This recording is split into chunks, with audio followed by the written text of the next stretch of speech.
Please welcome the engineers.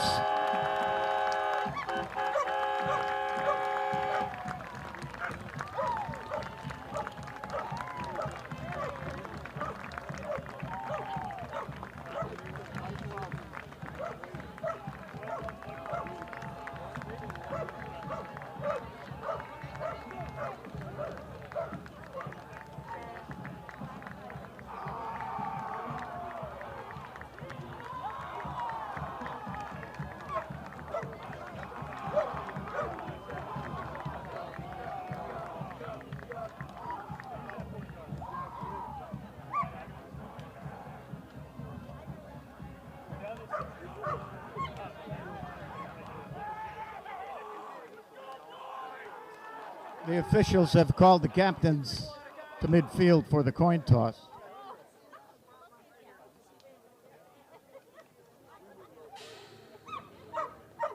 Joining the captains at midfield for the ceremonial coin toss is the mayor of Troy, Carmela Mantello.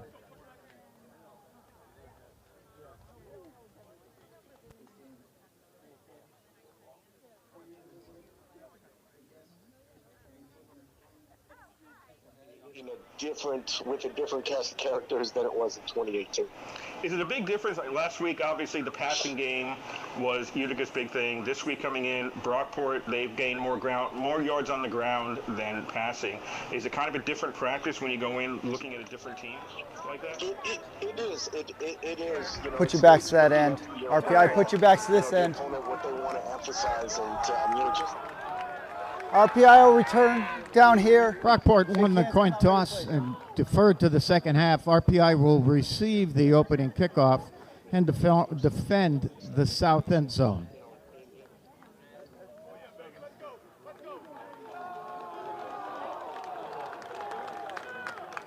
And now, ladies and gentlemen, to honor and respect our great nation and the men and women who have served and continue to serve America, we ask if you are able, please stand, remove your hats for the playing of the national anthem of the United States of America by the RPI Pep Band.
The starting offensive unit for the Engineers at left tackle is the senior, number 92, Nick Cerulli.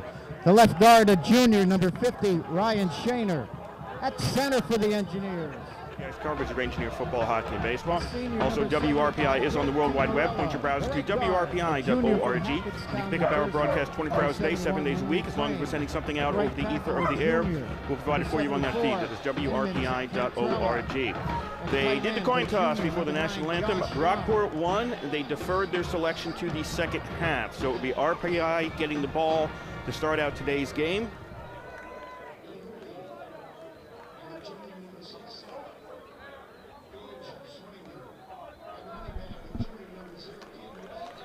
So for Brockport, I believe that will be Zach McGowan. Nope, that's not going to be Zach McGowan already. No, maybe it is. Maybe it is. I have to wait to see what the numbers are. The numbers are good, but he hasn't turned his back to me yet. It'll be Brockport going left to right, RPI right to left across your radio dial in this first quarter of play. You are listening to WRPI Troy with Engineer Football. That is McGowan teeing the ball up at the 35-yard line for the Brockport State Golden Eagles. Looks like Johnson and White are back deep for RPI. Again, it's Brockport going left to right, RPI right to left. So it's Brockport going towards the gymnasium here at RPI, and RPI is headed towards the open side of the field, the north side of the field. And we are underway. McGowan kicks the ball away. It goes towards the end zone, into the end zone, and that'll be a touchback. And that was not White. White was not the second person back there. That is actually 19 was back there for RPI. So RPI will take the ball at the 25-yard line on the touchback. Their first possession of the game for anybody. For Brockport, 2 wins. The I-90 Bowl, or the I-90, they reference I-90 in talking to the game between Brockport and Buffalo State, both part of the SUNY system. A 41-0 win for Brockport over Buffalo State, and then last week a 14-10 win. Brockport at home defeated Hobart. RPI will have a 1st and 10 at their own 25-yard line. Just starting out, no score here in Troy. 3 wideouts to the right, 1 to the left for RPI. DiMatteo, the quarterback for RPI, is in the shotgun. We're waiting, still waiting. Now White's going to shift over to the right, as it's White to the right of DiMatteo and a 4 wideout formation. Snap. No, yeah. DiMatteo throws to the far sideline, and that's going to be incomplete. He was looking downfield for Grant right along the sidelines, but it falls incomplete, and nothing for RPI on 1st down. It'll be a 2nd down and 10 at the 25-yard line. It is sunny here in Troy. We anticipate no weather problems. It's clear. It's lightly cloudy, slightly cloudy would probably be the best way to put it. So we're not expecting any weather problems like that. Wind is blowing against RPI in this first quarter. The wind has been blowing steadily in a southerly direction all the time I've been here in Troy. Well, I've been here at the stadium. I've been in Troy a lot longer. 2nd down, handoff goes to White. He's going to go left, cut through the line to the 30, gets out to the 34-yard line. Brought down by Liam Neely right around the 34, so a pickup of 9 for White on 2nd down and 10. Found some room to the left, was able to get through the line and gets up to make it a 3rd and short for RPI. It'll be a 3rd down and 1 for RPI at their own 34-yard line. Just underway here in the first quarter. No score between RPI and Brockport. Somebody brought their dog, so you may have heard that during the anthem. The dog barking, adding its, emphasis to our national anthem. 3rd down and 1, RPI. Same formation with the 4 wideouts. DiMatteo is going to throw. Pass that is incomplete. It was in the hands of Josh Young right around the 45-yard line, but he couldn't hold on to it. Gets hit by 2 defenders, and it falls incomplete. So an incompletion, 9-yard gain by White, and another incompletion puts RPI in a 4th and 1 at their own 34-yard line, and the punt unit is coming out for RPI. So Anderson Burke will be out to punt for RPI. I think it's Daniel Manna back deep for Brockport. The kick is away, spiraling kick. Manna's going to take it at the 20-yard line, retreats to the 18, now heads upfield to the 25, breaks a tackle, and then he's going to get caught right around the 30-yard line. I think Matt Krause on the tackle for RPI. So Brockport will take over at their own 30-yard line for the first possession for them in today's game. 13:56 to go here in quarter number 1. No score between RPI and Brockport. Return. Legal block in the back, number 11 on the return team. 10 yards, 1st down.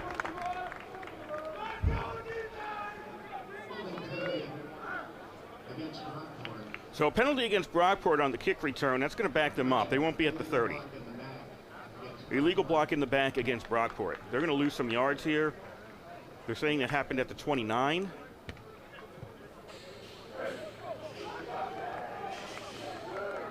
and they're going to lose 10 yards, and Brockport will start out this drive at the 19-yard line.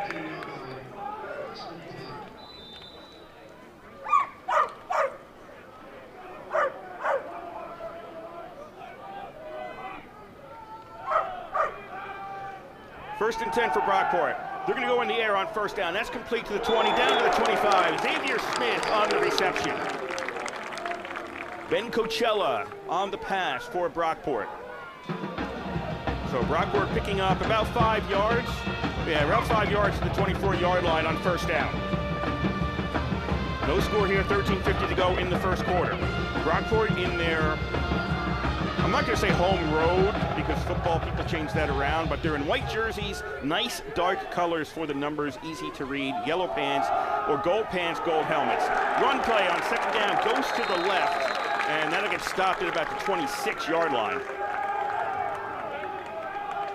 So that's Osiah Simmons is the running back for Brockport. Comes into today's game with 332 yards on the ground on 51 attempts. That's a 6.5 average.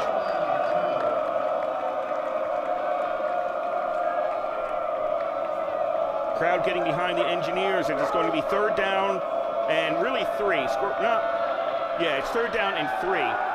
Pass, that's complete in the flat on the left side. This should be close to a first down.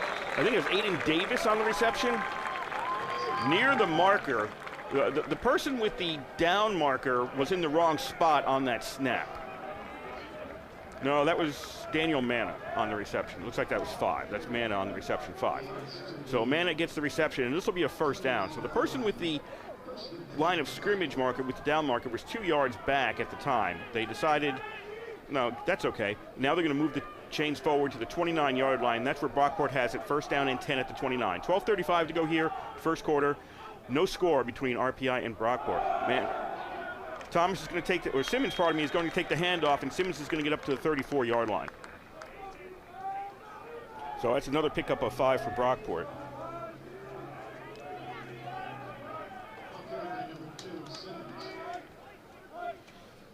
So the line up front for Brockport, Adam Montalvo, William Feeney, Caleb Bain, Julian McAlfee, and Liam Milgari are the linemen up front. Tim Lewis is the tight end for Brockport. Second down and about 5. They're going to go on the ground again, and this time they're going to get 4. They're actually going to get 4 yards out to the 38-yard line. And this time Smith was on the carry for Brockport. Luke Lockhart, Nathan Williams, and Daniel Manna are the wide receivers. The running back is Isaiah Simmons, and Ben Gochella is the quarterback for the Brockport Golden Eagles. Pep Band is here today. Second down and about 1 from the 38-yard line. Flags come out right as the ball is snapped. This will be a first down if it counts for Brockport. They'll make it out to the 46-yard line on the rush straight ahead. Simmons on the carry once more, but where are the flags going?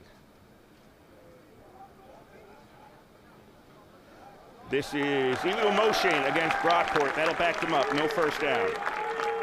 Michael Grigas, we're going to go with Grigas is his name. I'm going to go with Grigas on the pronunciation. He's the referee for today's game. 5-yard penalty. So illegal motion against Brockport will knock them back to the 33-yard line.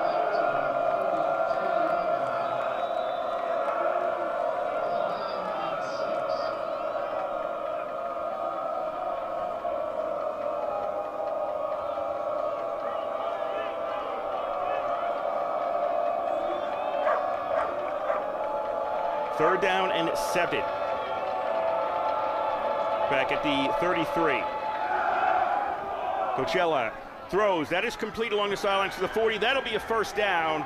And forward progress out to the 45-yard line before thrown back abruptly was Daniel Manna. But he's got the first down on the pass from Coachella along the sidelines, and he's out to the 46, and that'll be another Brockport first down. So Brockport in their first possession, moving the ball down the field. RPI last week against Utica, a lot of trouble stopping third downs. Utica was perfect on third down conversions in the first half when the Pioneers built up a 28-0 lead that RPI was not able to come back from last week. First down, Coachella fakes the handoff, pass is tipped, and it goes incomplete. I think it was Owen Boland who got a hand on that one.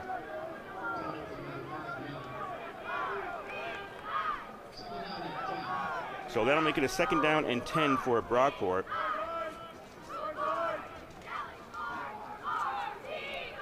Ethan Johnson, Owen Boland, Patrick O'Keefe, and Thomas McKell are the defensive linemen. The linebackers are Matt Krauser, Miles Lafferty, and Tristan Corfanta. The cornerbacks are Cassius Johnson, Thomas Mulvaney, and Luke Lavello and Aiden Beckenhuis are the safeties. Pass that is over the 50-yard line, caught complete down to the 46 to Luke Lockhart. And he's going to be a little bit short, 2 yards short of a 1st down. It'll be a 3rd down and 2 now for Brockport. No problems, this is their first drive, no problems on 3rd downs so far for the Golden Eagles.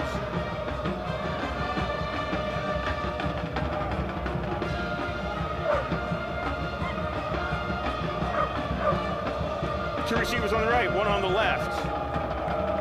Coachella is out of the shotgun. He's got Smith also in the backfield ahead of him.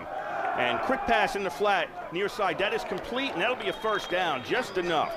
Daniel Manor maybe gets an extra yard before he's tackled by Krause. And that'll be another 1st down for Brockport. Chains move. 9:15 to go here in quarter number 1 in Troy. And Brockport and RPI are scoreless. Golden Eagles will go to a 4 wide out formation, 2 on each side. Simmons is in the backfield. Coachella out of the shotgun, which at this point most quarterbacks play out of the shotgun most of the time anyway. Coachella drops back to throw. Pass, that is complete to the 40-yard line, down to the 38. Nathan Williams on the reception for Brockport. That's a gain of about 5 for the Golden Eagles. Not a lot of deep passes for Brockport. They're going short, finding the open man quickly after they snap the ball. And that's picking them up 5-6 yards at a clip.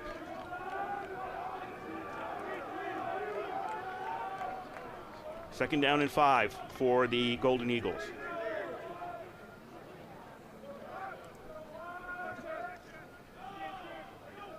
Receiver on the right side will go into the backfield. Pass in the flat, that's going to be incomplete. Sal Weller was the intended receiver, was overthrew him a little bit, did Coachella.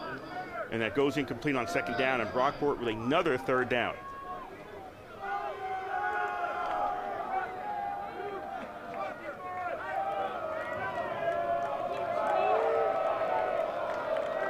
Golden Eagles making some substitutions. Simmons comes back into the game. He was out on that previous snap.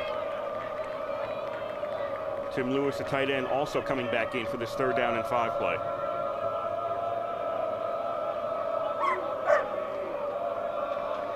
One receiver wide to the left. Williams will go in motion now to the left. Handoff goes to Simmons. Simmons cuts through. He goes left, straight ahead. Now he's got some room. He's past the 30, and he's down to the 26-yard line. That'll be another Brockport 1st down.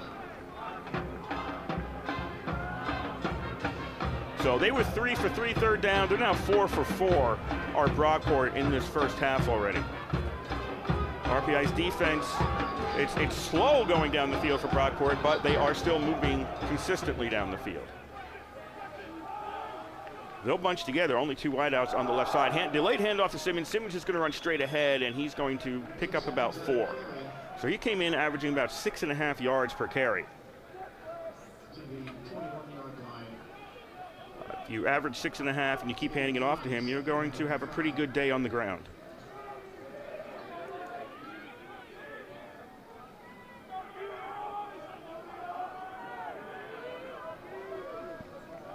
Simmons with, I think, a net 22 at this point on the ground. 2nd down, Simmons with the ball once again, and he's going to get a 1st down as he goes left, turns the corner, and falls backwards ultimately, but he gets the 1st down as he's down to the 16-yard line.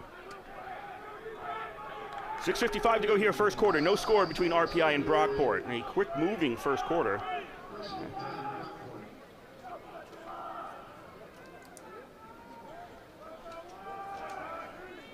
Brockport got the ball with 13:56 to go in the quarter, so they've held the ball for over 7 minutes.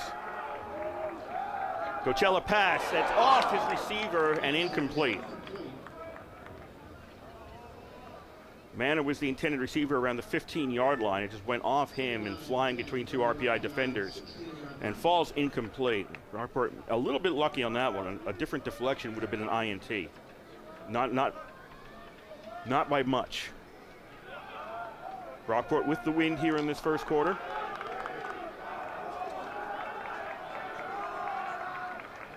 Jason Mangoni is the head coach for the Brockport Golden Eagles. Of course, Ralph Isernia, the head coach for the RPI Engineers. 2nd down and 10.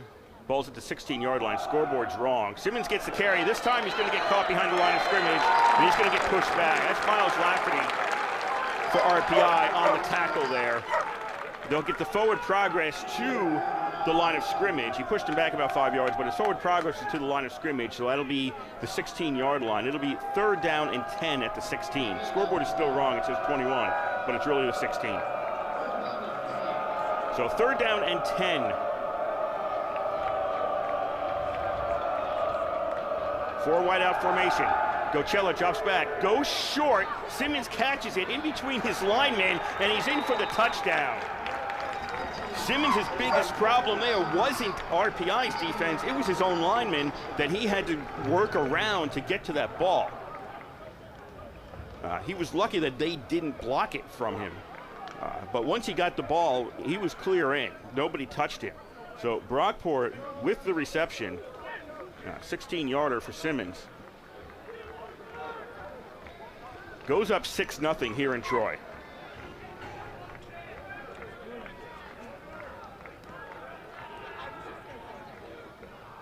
The kick is up, and that is Monteperto. Sal Monteperto on the kick for Brockport. The kick is up, and the kick is good.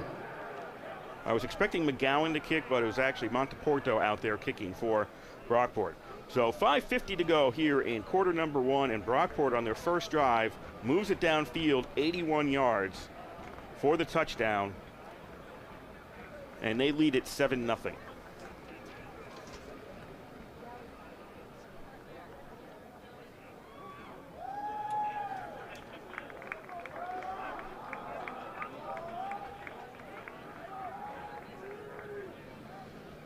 RPI and Brockport have played once before. We talked about that briefly in the interview I did with Coach Isernia. That was back in 2018 in the NCAA tournament, which RPI won 21-13. That was November 24th. That was a Saturday after Thanksgiving. That game, RPI won that one 21-13 over Brockport. The only time these two teams have played.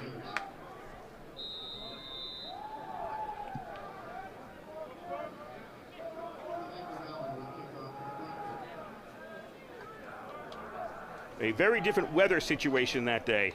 It was windy and rainy the whole day through when RPI played Brockport in 2018. Kick is away, and that'll go into the end zone, and McGowan's kick will not be returned. RPI will take it at the 25 once again. So that November game in 2018, it was just raining the whole time. And I remember Perry Lascaris, who was the assistant sports information director here, and he also did radio. He was out taking photographs, and he came up to the press box at one point, and he was on the air with me for that game, and his pants were just soaked. He was just all wet because he was outside taking pictures during the game. And when he came upstairs, like, oh wow, I'm glad I'm inside for this one. But RPI with the win that day. Second possession for RPI on the ground to White, and he's not going to find any room to head downfield. Jason Thomas on the tackle for Brockport grabs him behind the line of scrimmage, and that's a loss of 1 for RPI. So second possession for RPI not starting out swimmingly.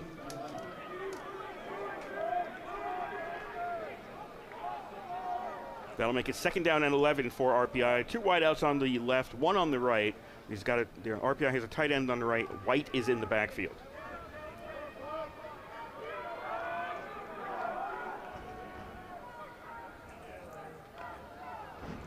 Second and 11. White gets the carry once again. Doesn't see anything straight ahead. Tries to go to the left, and he's going to get tripped up nicely. Solo tackle by Liam Neely.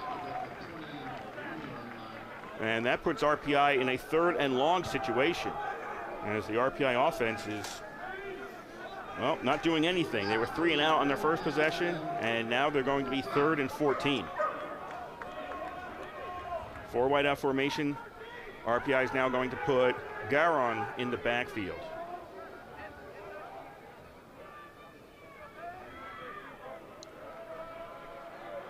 DiMatteo out of the shotgun.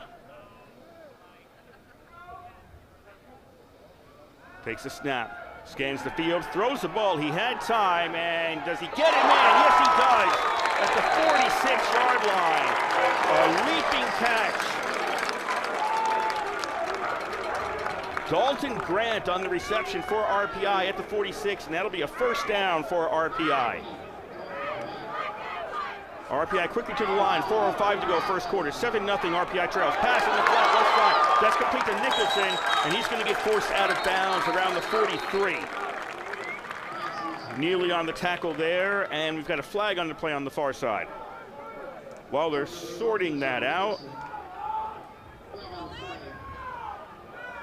Number 6 of the defense. That penalty to be declined. Result of the play is a 1st down. Cirilli, Ryan Shaner, JT Morello, Henry Frayne, and Eamon Centrella are the line up front for RPI. Josh Young's the tight end. Paisley Nicholson, Nate Ihui, and Gage Swanger are the wide receivers. Josh Young is the tight end. Caden White, RPI's running back, and Anthony DiMatteo is the quarterback for RPI. 1st and 10 for the Engineers on the Brockport 43-yard line. 3:37 to go, first quarter. 7-0 Brockport leads. 3 wide out formation for RPI. The give is to White. White goes to the right. Can he outrun the defenders? No. Flag on the play also from the referee. Luca Friedman on the tackle for Brockport. He just kept following White and finally caught up to him and tackled him. But this flag, I'm guessing it's holding. Yeah, it's a holding call against RPI. Number 74, the offense.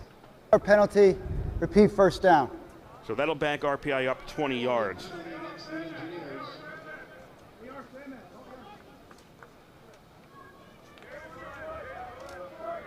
They'll be back in their own territory now. Vincent Pisa, Jason Thomas, and Alan Ramirez Jimenez are the line up front for Brockport on defense. The linebackers are Luca Friedman, Nazir Wilson, Darius Servi, and Kanye Davis. The cornerbacks are Elijah Grooms and Kyle Sluka. And the safeties are Jameer Clark and Liam Neely. 1st and 20 for RPI, back at their own 47. 3 wideouts on the right, tight ends on the left for RPI. White leaves the backfield. And DiMatteo throws right as he was going to get hit, makes the completion. That's a 10-yard gain, 13-yard gain by Josh Young. Mostly Young's legs, not through the air for most of that completion. And he's back in Brockport territory, and he's going to be down at the 39-yard line. So it took 1st and 20 and made it now a 2nd and 6. RPI quickly to the line. Pass overthrows on the left side here to Nicholson. And it's incomplete on 2nd down. It'll be 3rd down and 6 for RPI. 2:42 to go here in the first quarter in Troy. 7-0 Brockport leads RPI.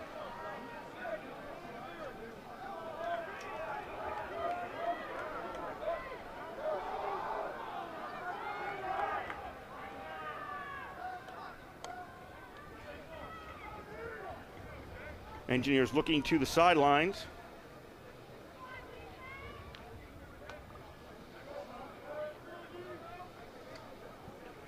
Now they'll get ready. They got the 3 receivers on the left side this time. Young, the tight ends on the right.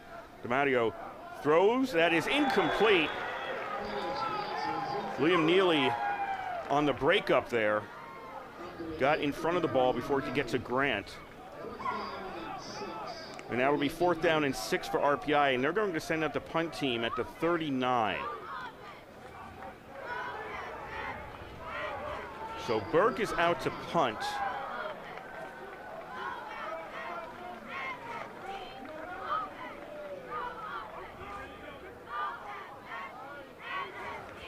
Brockport trying to arrange the return team.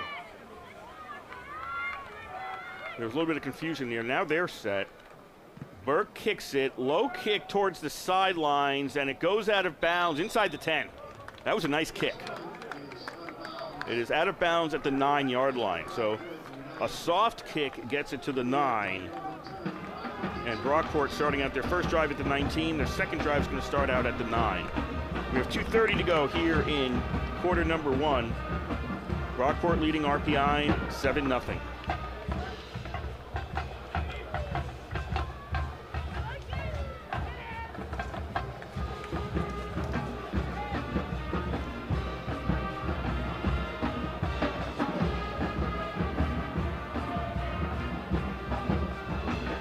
Single wideouts each side, 2 in the backfield. You've got a tight end on the right for Brockport. Handoff on first down.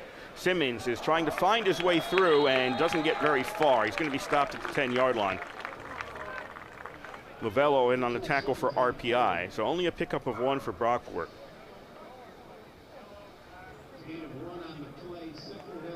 Brockport 5 for 5 on third downs on that first drive. Right. Not there yet, as it's a 2nd down and 9 at the 10-yard line. The entire field here is in sunlight right now, which we expect until the sun starts. If it goes behind the building up here, you might get some shade. 2nd down in the flat, complete to the 10, to the 15, and Weller is out of bounds. When did he step out? He stepped out at the 17-yard line.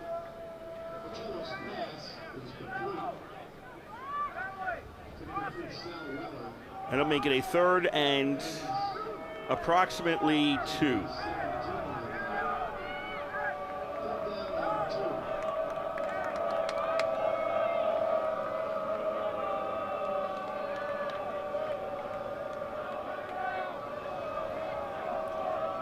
Again, 3 wide out formation, 2 in the backfield. Now Smith is going to move to the outside. Pass complete. This will be a 1st down for Brockport as it's along the sidelines and out of bounds inside the 30, right around the 28, 29, 28 they're going to call it. 28-yard line. I think it was Lockhart on the reception. So Brockport moves the chains out to the 28 on their own side of the field. Still perfect on 3rd down. 7-0. Brockport leads with 1:12 to go. Well, the clock started now. A little over a minute to go here in quarter number 1.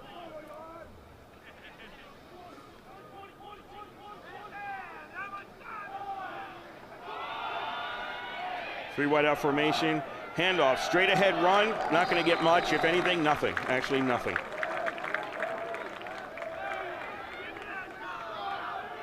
Simmons getting the ball. This drive has not been as successful rushing as the previous drive, the first drive was.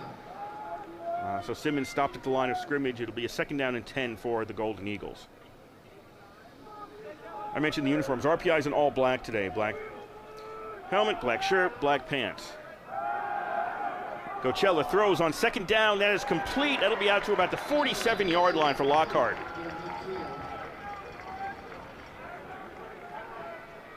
So didn't go to 3rd down that time. Brockport gets the 1st down on a 2nd down play as time is winding down here in the 1st quarter. Golden Eagles do not have to run a play, and it appears that they won't. That'll end the 1st quarter in Troy. Brockport 7, RPI nothing. First after quarter. 1 quarter.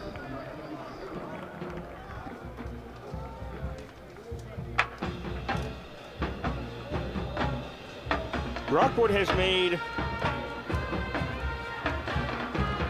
7 NCAA appearances. Yes.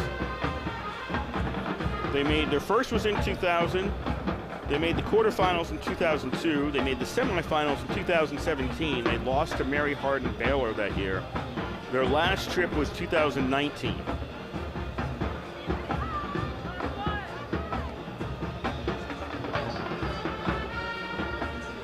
So the 7 years that they made it were 2000 to 2003.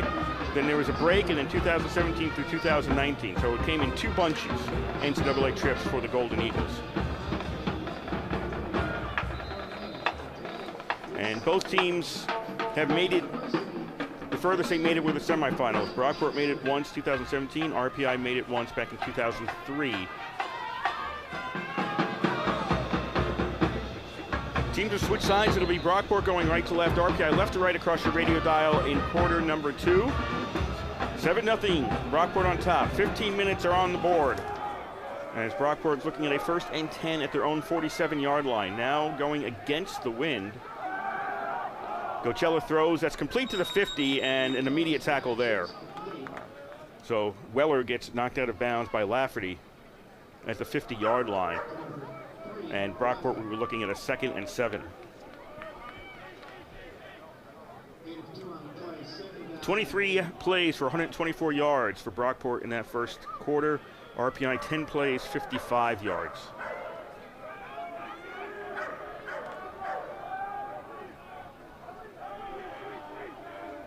Second down and 10.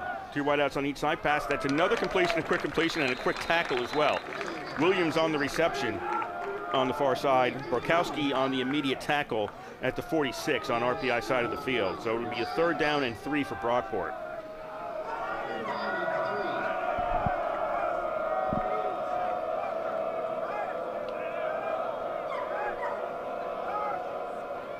Good-sized crowd from the Brockport faithful on the opposite side of the field. I think there are some green shirts also on the near side. I don't think everybody went over to the far side. Bathrooms and the facilities are on the near side. And there'll be a timeout. Brockport's going to call a timeout. And this is called from the sideline. So 13:50 to go here in the first half. Brockport with the 7-0 lead on RPI. And they just used their first timeout of the first half. So the layout here, usually the visiting fans are on the opposite side. You can choose to sit on the near side. The near side is a full stadium. Entrance tunnels, bathrooms, concessions, all that's on the near side. So if you choose, you can be on the far side, but if you want to be near the amenities, that would be the near side. And I see a few green jerseys in the crowd, or green shirts in the crowd, which could be Brockport fans or just people who like green.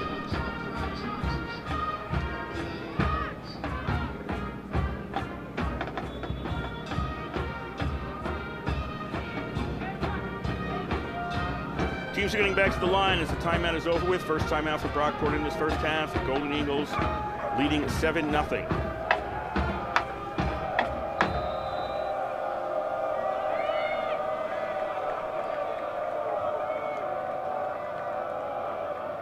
Third down and 3.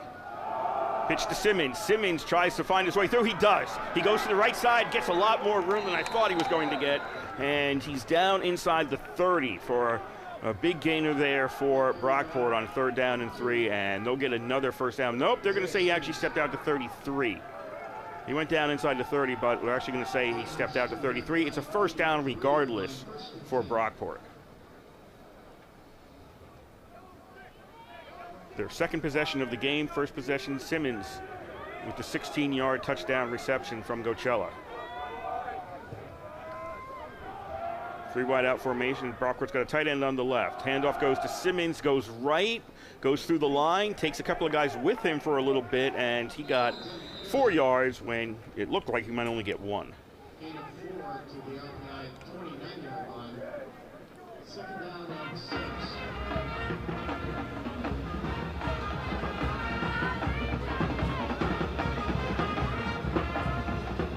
Brockport over 45 yards rushing.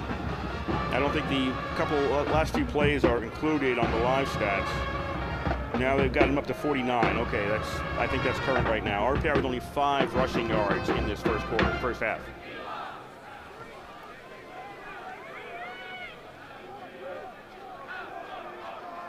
Second down and 6 with the ball at the 29-yard line for Brockport. Single wide out to each side. Simmons with another carry, and he's going to get stopped at the 26. And that'll be another 3rd down for Brockport.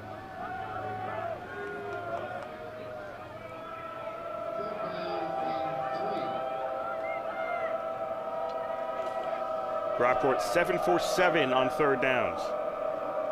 And we saw this last week. Utica perfect in the first half on 3rd downs. And it's happening again for RPI. Gochella out of the shotgun. Finds a man. That is complete to the 15-yard line, down to the 13, and that'll be another first down for Brockport.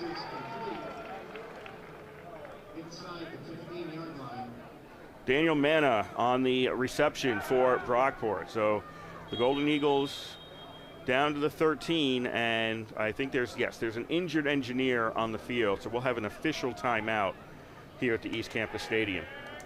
For an injured player. 11:24 to go in the first quarter here in Troy. Brockport 7, RPI nothing.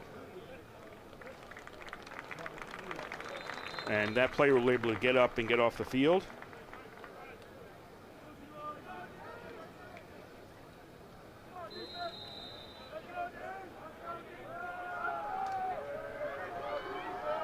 You can hear the crowd getting behind the RPI defense.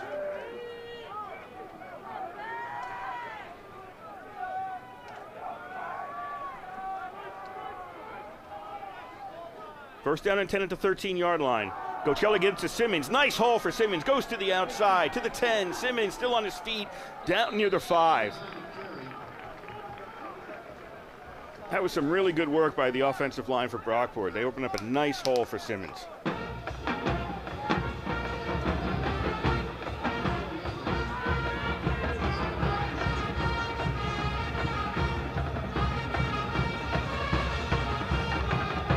Second down and 1 for Brockport at the 4 of RPI.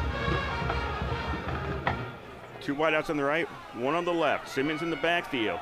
He's going to take the handoff again, and he's hit behind the line of scrimmage, and this will be a loss. Lafferty got back there for RPI, grabbed him by the leg, and that'll be a loss of yards for Brockport. It'll be back to the 10. Yeah, it'll be back to the 10-yard line. They were at the 4. That's a loss of 6.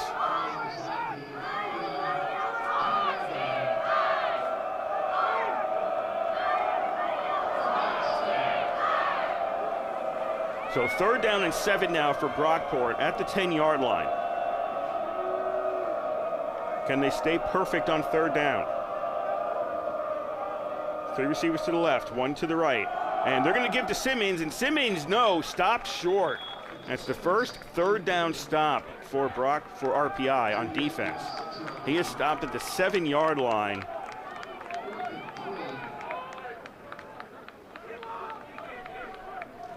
And they are going to send out the kick team. Look for a field goal here. So Sal Monteperto will be the kicker. It looks like Zach McGowan is holding.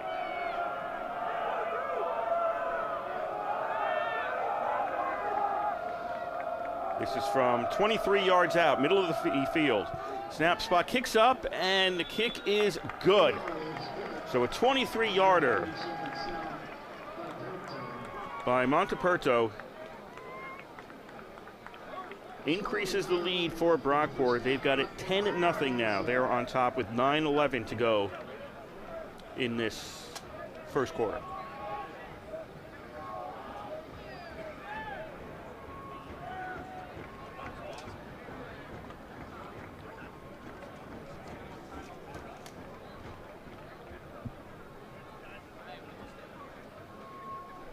RPI will be getting the ball for what is only their third possession once the kickoff occurs.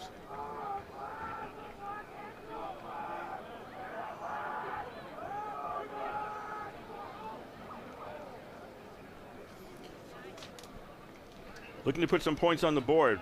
Brockport has only given up 10 points this season, and those 10 were all last week against Hobart. They shut out Buffalo State the first weekend of the season.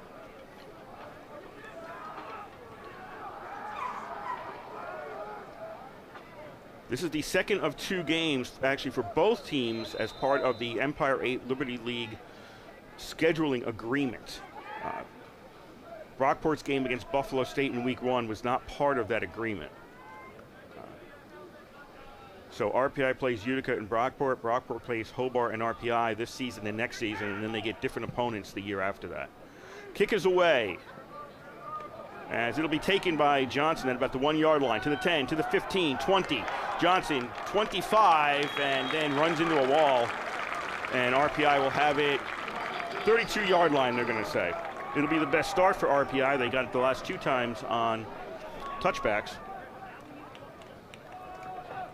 but RPI needs to move the ball better. They got down to the Brockport 39 on the previous possession, but then punted. The succeeding drive ended in the Brockport field goal, which has them up 10-0 over RPI right now. 3 receivers to the right, 1 to the left.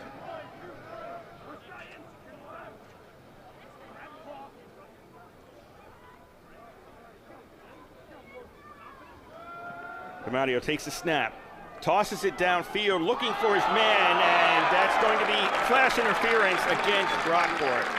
Encarnacion was the intended receiver. Brady Schnell was on the coverage, and 2 officials threw the flag, and that's going to be pass interference. So RPI was racing downfield, farther downfield than they were going to get the ball. It's only 15 yards max in college, and it looked like they were going to race downfield to the 33 where the flag was. Interference on the defense, number 26. 15-yard penalty from the previous spot, automatic, first down.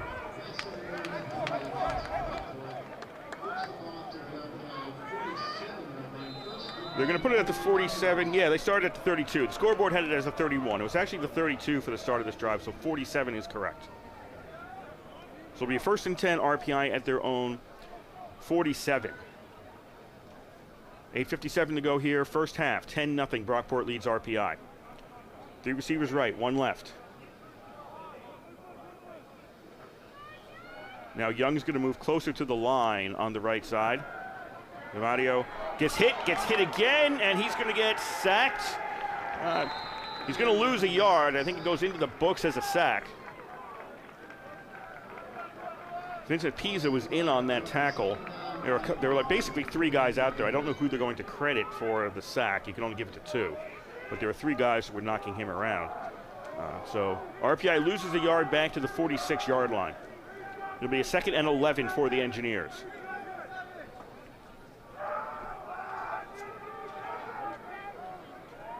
Four wide receiver formation. Again, Young is going to move in towards the middle. The handoff goes to White, and he's got nothing.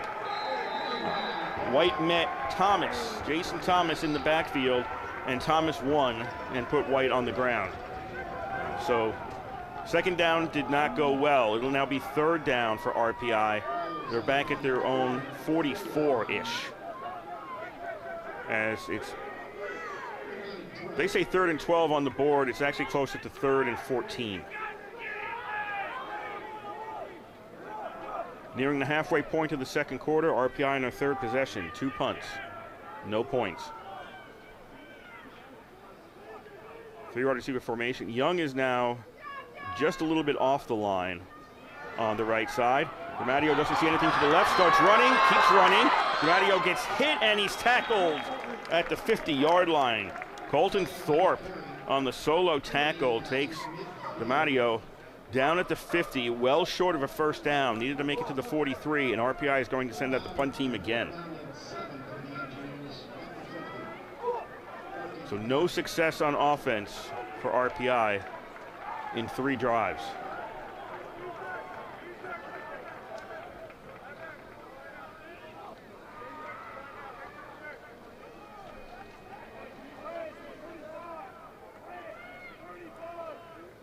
So 4th and 7, Burke is out to punt.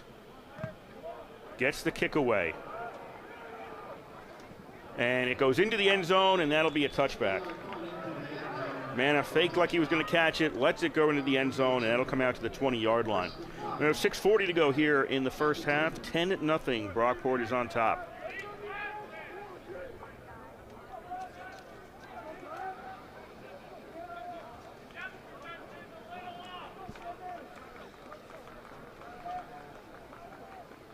Total offense in this game, Brockport 170 yards, RPI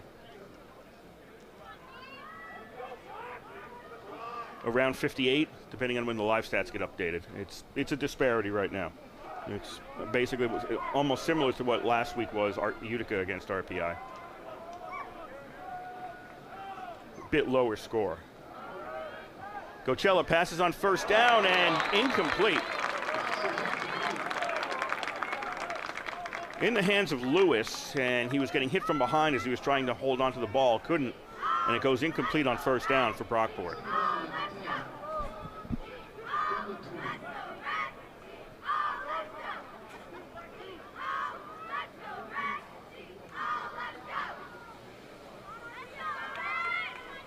It'll be a second down at the 20-yard line for Brockport.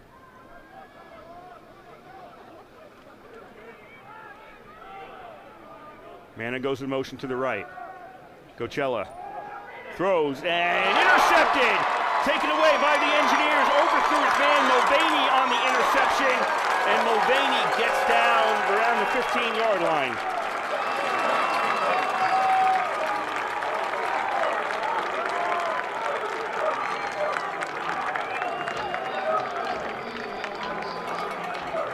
So RPI gets the first turnover of today's game. That's the first time that Brockport's been stopped on a possession.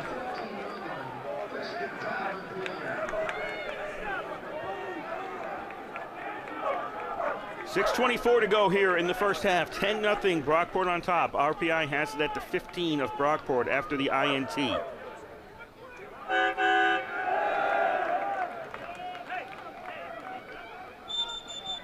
And RPI is calling a timeout. Somebody's calling a timeout.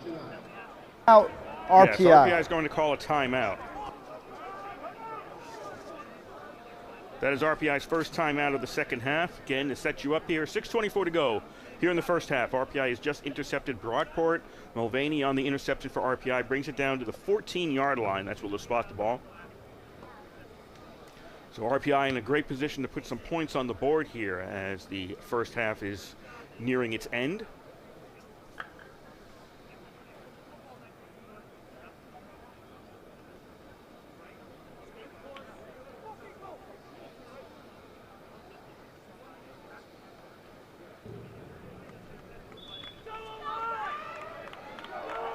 Timeout is over with. RPI back to the line.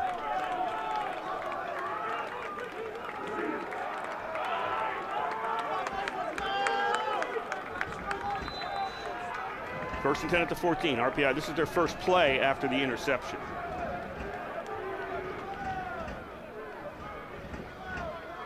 Two receivers wide right. White's in the backfield, one receiver left. Young, the tight end, on the right. DiMatteo is going to throw end zone, and he overthrows his man. Looking for Nicholson in the near corner, and it goes incomplete. So RPI is moving towards the gymnasium now here at the East Campus Stadium. We've got a few people up on the hill, just over there, the free seats.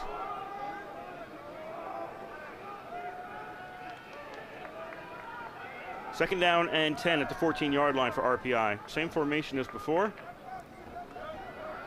DiMatteo throws. White complete to the 15. White to the 10. White out of bounds at the 8. Schnell just kind of stayed in the way. Didn't really tackle him, but stayed in the way and didn't let him touch down in bounds, and he had to put his foot out of bounds. So he's out at the 8-yard line. That's a pickup of about 6. It'll be 3rd and 4 for RPI. At the Brockport 8-yard line, trying to get points over Mulvaney's interception.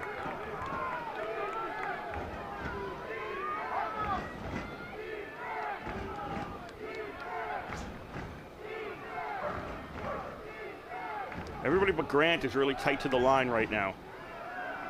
DiMatteo, right before he gets hit, gets it to White. White's got one man to beat, gets past him, and White's in for the touchdown. 8-yard reception by White, and RPI gets 6. It's Brockport 10, RPI 6.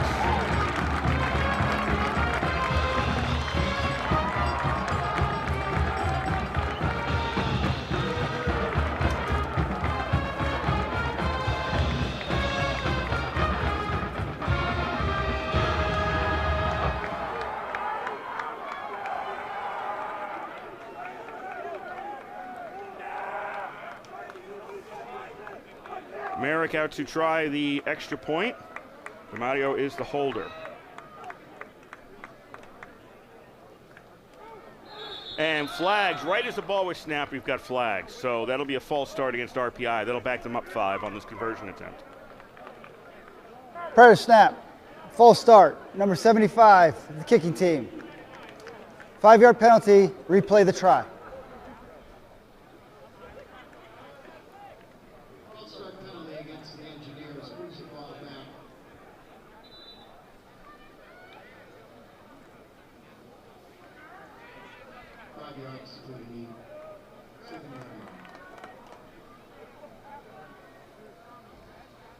So this will actually be about a 25-yard attempt at this point. Snap, ball's down, the kick's up and hits the, no, it's good. It's good, pardon me, it's good. I thought it hit an upright. If it did, it went through. Not a good angle. I'm on the 6th floor here. Not a good angle looking at where the kicks are. But it counts. That's all that matters. Does it count? Does it not count? It counts. So Merrick's kick is in and good. And Brockport has a 10-7 lead over RPI. It took to the 4th possession for RPI to put some points on the board in today's game. 10-7 Brockport, 5:32 to go in this first half. And those are the first half points for RPI since the WPI game in the first week. RPI only scored 14. They scored 14 points last week, but those were all in the second half against Utica.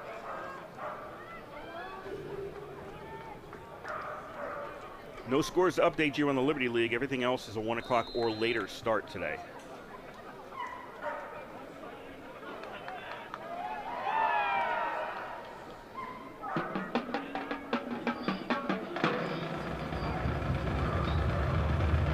Gray to kick off for RPI. Boots it away. This will be taken at the 1-yard line. Out to the 10, to the 15, and maybe a little bit more than that. That was Mana on the return.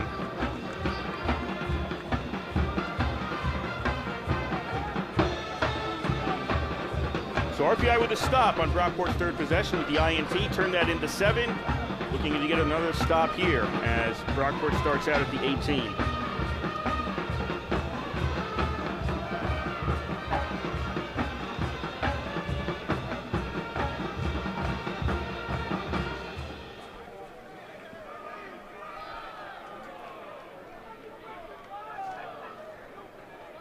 Golden Eagles, Simmons on the ground, straight ahead, gets about to the 20-yard line.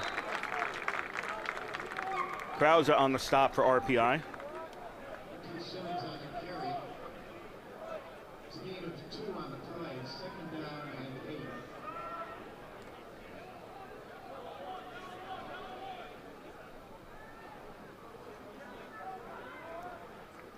It'll be a 2nd down and 8 for Brockport.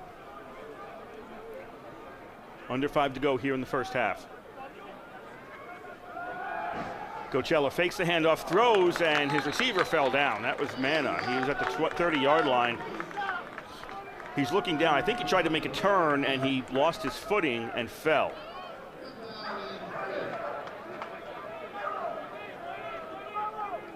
So incomplete on 2nd down, and it's very quickly 3rd and 8 for the Golden Eagles. RPI defense trying to tell the crowd to get into this one. 4 wideout formation for the Golden Eagles.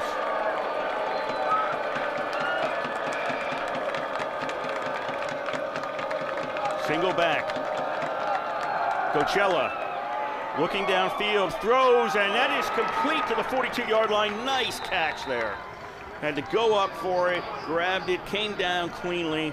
Mana on the reception for Brockport, and he's got a 1st down out to the 42-yard line. Personal foul, hands to the face, 59 of the defense. 15 yards will be added to the end of the run, 1st down. And so you may have heard the referee just say that's Mulvaney for RPI getting called for hands to the face. That's a 15-yard personal foul, so not only does Brockport get the yards, nice chunk of yardage, but an additional 15 tacked on to that. So the ball goes to the RPI 43-yard line.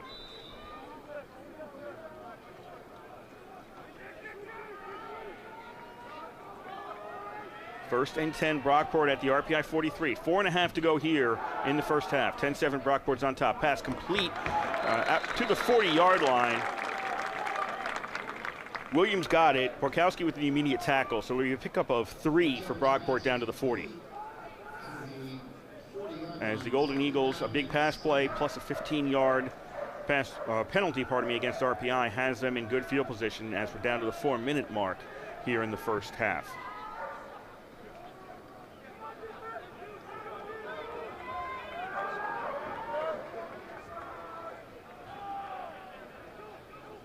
Four receivers, Simmons in the backfield. I thought somebody might have moved early, but there's no flags. Simmons takes the ball. He's going to run to the right side and pick up about 2 to the 38.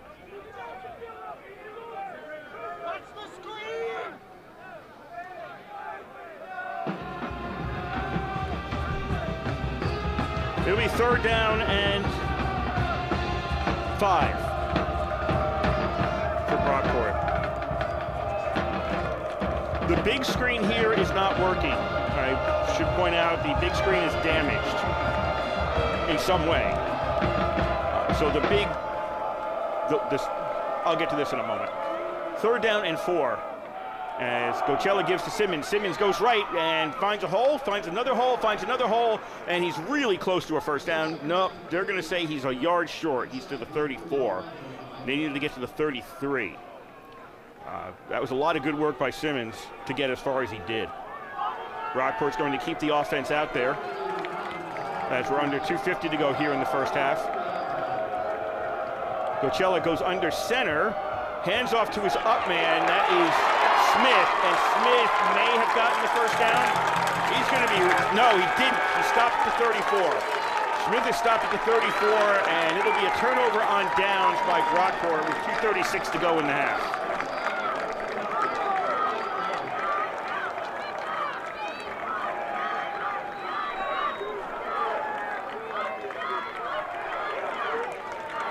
So RPI takes over at the 34. 2 timeouts left, 2:36 to go in half, trailing by 3.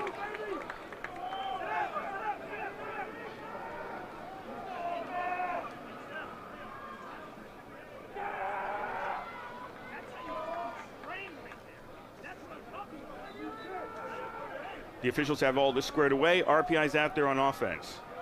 3 wide receiver formation, tight end on the left for RPI. Mario puts one up in the air, looking for Grant on the near side, and that's out of bounds. No chance for him to catch that and stay in bounds. Incomplete on first down. So as everybody's walking back, the RPI has a big video board here at the East Campus Stadium. That is not functional today. Below that is where the clock and the score, the downs and all that, that section below that, which is technically separate, is working. So that's not a problem, but the big scoreboard is a no-go today. So no replays here for the crowd. It's old school now.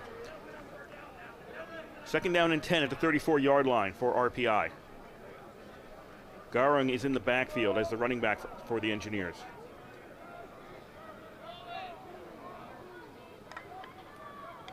And Brockport just crossed the line, and they're going to blow this play dead. Sluka, I believe, was a couple of yards. 6 on the defense, unabated to the quarterback. So that'll be a 5-yard penalty. Remains 2nd down.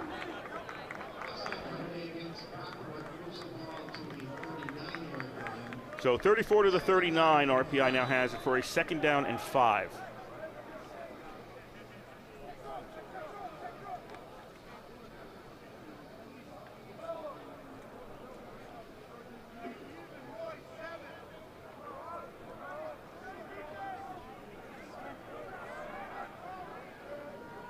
Young's going to shift over to the left side. 3 wide receiver formation. DiMatteo slings it downfield, near side looking. Is that complete? Nicholson, did he have it? Yes. Nicholson has it at the 25-yard line. Neely was right there on the coverage, and Nicholson turned his back to us, so it was tough to tell whether he had the ball, but he did. So RPI's down to the 27 of Brockport. 1st and 10 for RPI. Do they get a playoff before the 2-minute timeout? They do. DiMattio's looking end zone, overthrows his intended receiver, Peterson, And that will be the 2-minute timeout now here at the East Campus Stadium. 10-7 Brockport Timeout. leads with 1:55 left to go in the first half.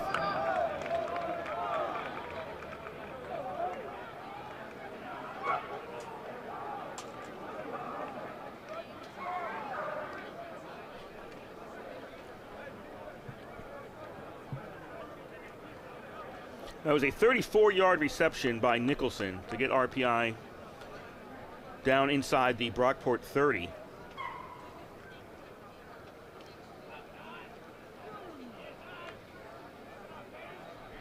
Right now it looks like 40 plays for 203 yards for Brockport, 19 plays for 106 yards for RPI.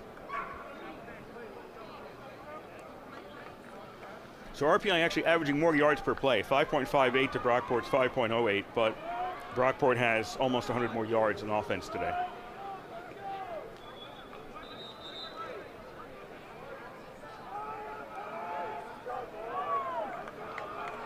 Two-minute timeout is over with. Both teams have 2 timeouts on the board. A reminder, you're listening to WRPI Troy with Engineer Football from the East Campus Stadium in Troy, New York. Kurt's still on the call for you today. 1:55 to go, first half. Brockport 10, RPI 7. RPI second and 10 at the 27. Nicholson goes in motion, and now he's going to be on the right side. RPI is going to go on the ground. Garong, 30, 25, loses the ball, gets it back again. Wow, that was lucky. That was lucky for RPI. The ball popped out and came right back to him.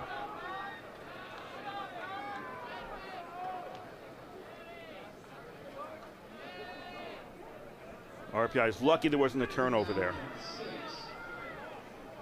RPI now with a 3rd down and 6.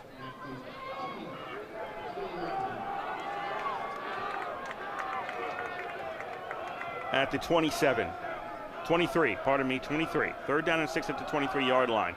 White takes a handoff, can't find anything downfield, can't turn the corner. The pursuit by the Brockport defense, they just kept stringing him out to the left, and he never was able to get his footing and try to head downfield. I know only one person gets credit for the tackle, but really on that one, there were 3 players. Each one hit him, slowed him down, and didn't let him turn upfield. The last one will get credit for the tackle, but the other 2 just as important on that play. So RPI now with a 4th down at the 24-yard line. The offense is staying out there. This is a 4th and 7. RPI down by 3, 30 seconds left to go here in the first half. Mario out of the shotgun with a 4 wide out formation. I think they're trying to get Brockport to move here. They're down to 8 seconds, and RPI doesn't look like they're going to line up before this clock expires. They were just out there trying to see if Brockport would move. They didn't. And with 1 second to go on the play clock, RPI calls a timeout. There's 14 seconds left in the half. RPI is going to send out the kick team as RPI is using their 2nd timeout of this first half. I mean, after we got done with the 2-minute timeout, the ball stayed in play. There were no incomplete passes. There were no timeouts taken, so the clock ran down very rapidly to get us down to 14 seconds here. So does RPI kick or does RPI go for it? They're having the discussion over on the sideline.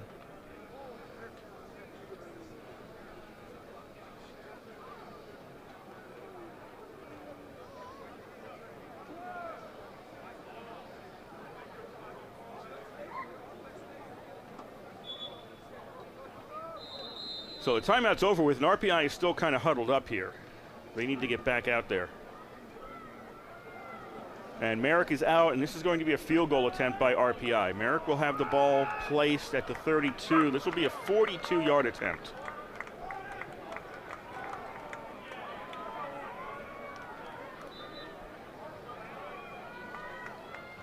On the left hash, Merrick is a right-footed kicker.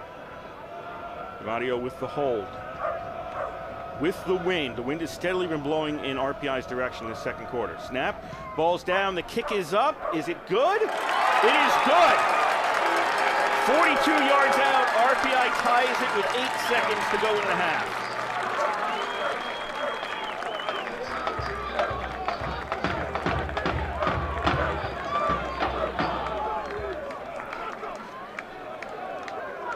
So most of the scoring in this second quarter. Brockport with a field goal, RPI a touchdown and a field goal.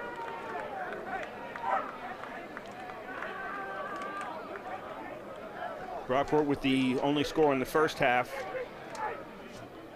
their lone touchdown of the game. So Brockport scored on their first 2 possessions. RPI, their first 3 possessions were all punts.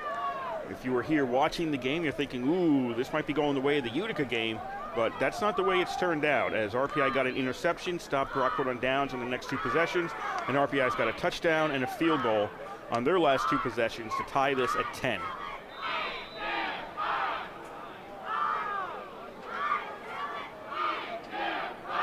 Gray tees the ball up to the 35-yard line. Brockport about to get the ball, but only 8 seconds on the clock. They've got 2 timeouts, but again, only 8 seconds on the clock. This is going to be taken at the 5, to the 10, to the 15, 20, 25, and tripped up by the ankles was Mana. It looked like if he hadn't been tripped there, he was going to get some clear room on the near side of the field and maybe turn this upfield, but one of the engineers got a hand on him, tripped him up, and he was stopped. There's 1 second on the clock as Brockport has it at the 25-yard line.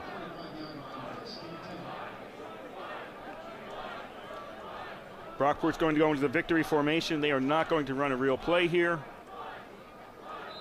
They'll take the knee, and that'll do it for the first half.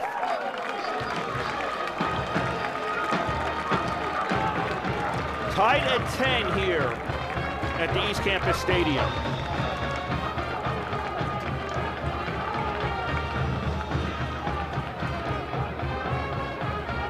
Brockport has the advantage in terms of yardage, in terms of plays. RPI, remember, their touchdown was on a short field.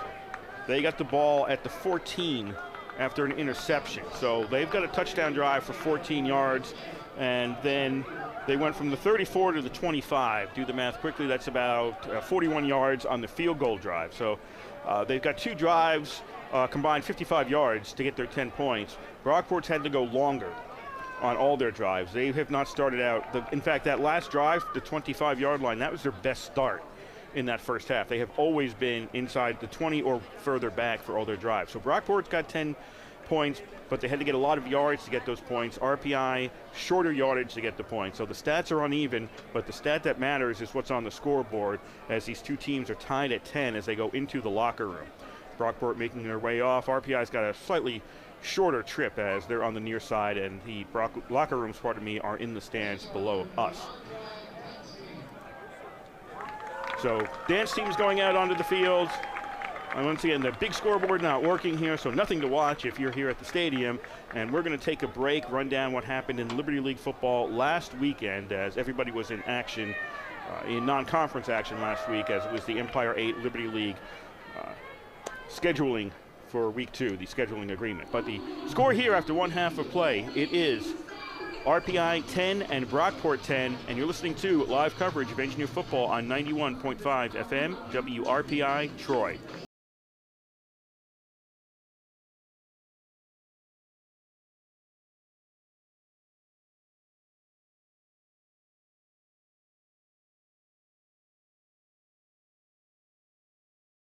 No question that a single instrument can sound beautiful, but place it next to a different yet equally beautiful one,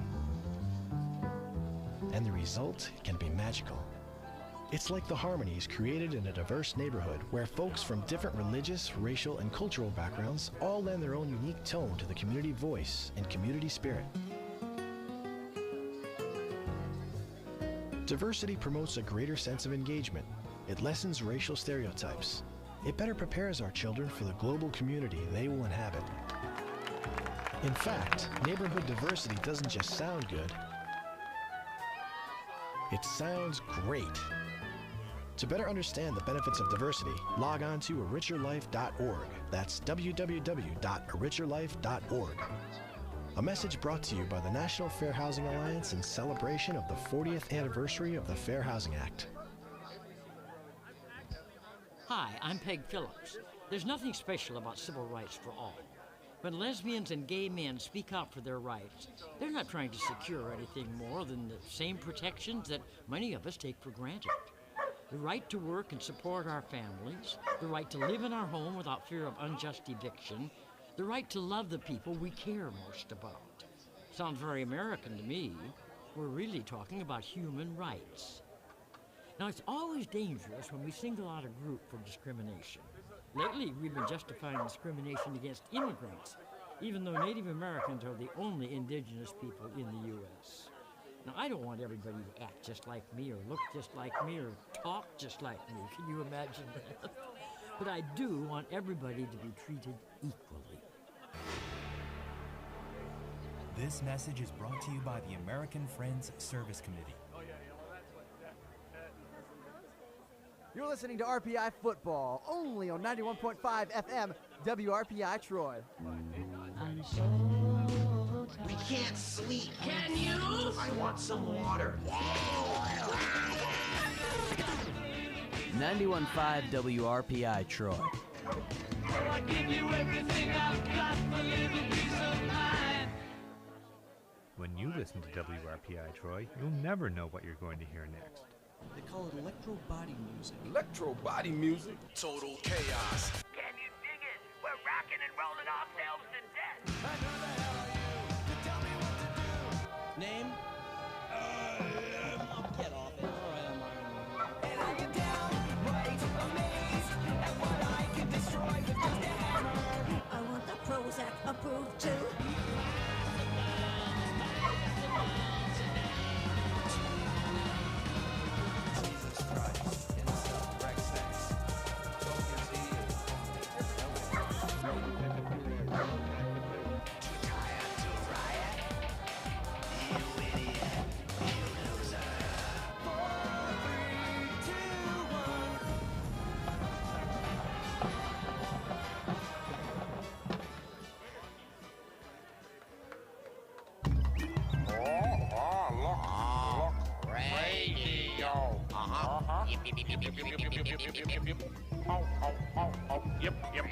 Radio.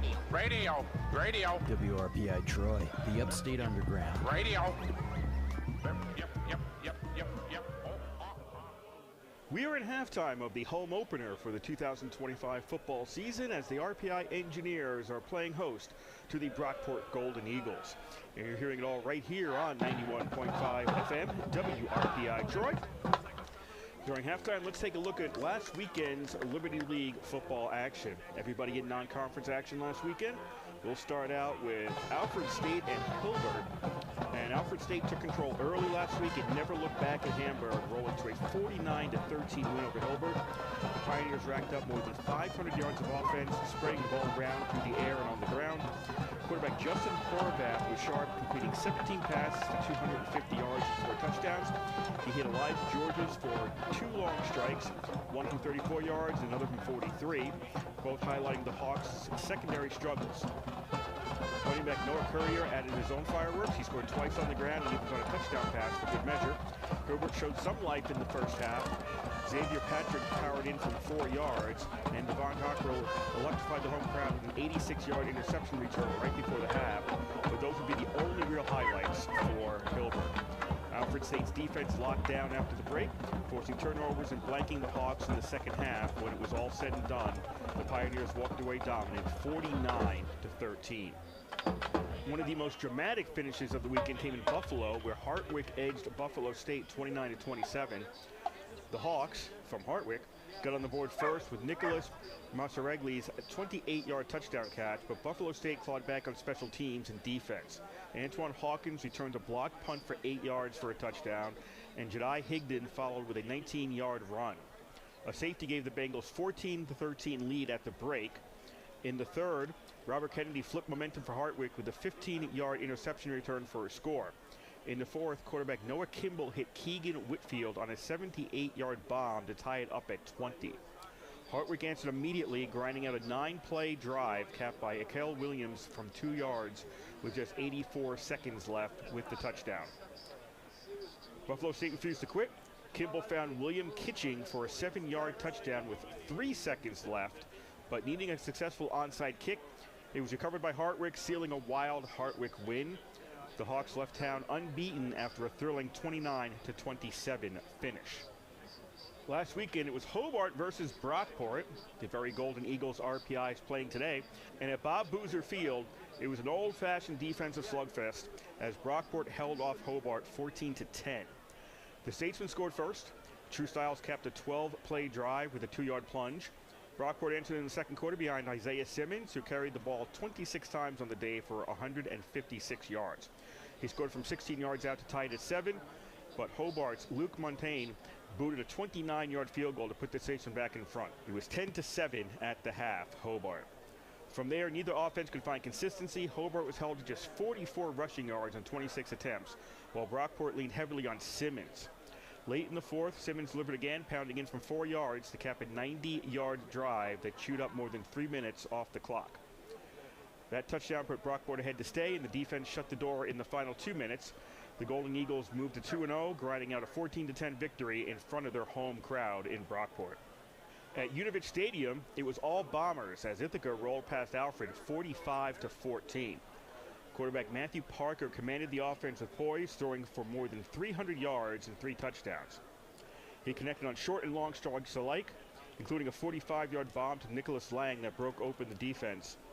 On the ground, Ithaca was equally balanced. Chris Scully, Michael Reed, and Chase Myers all reached the end zone, with the Bombers pounding out 147 rushing yards to complement nearly 350 through the air. Alfred fought back behind running back and receiver Carmine Hogue, who was the lone bright spot with both sacks and touchdowns. One on a short catch and another bulldozing run from 2 yards out. But outside of Hogue, the offense sputtered, managing just 270 yards and struggling to sustain drives.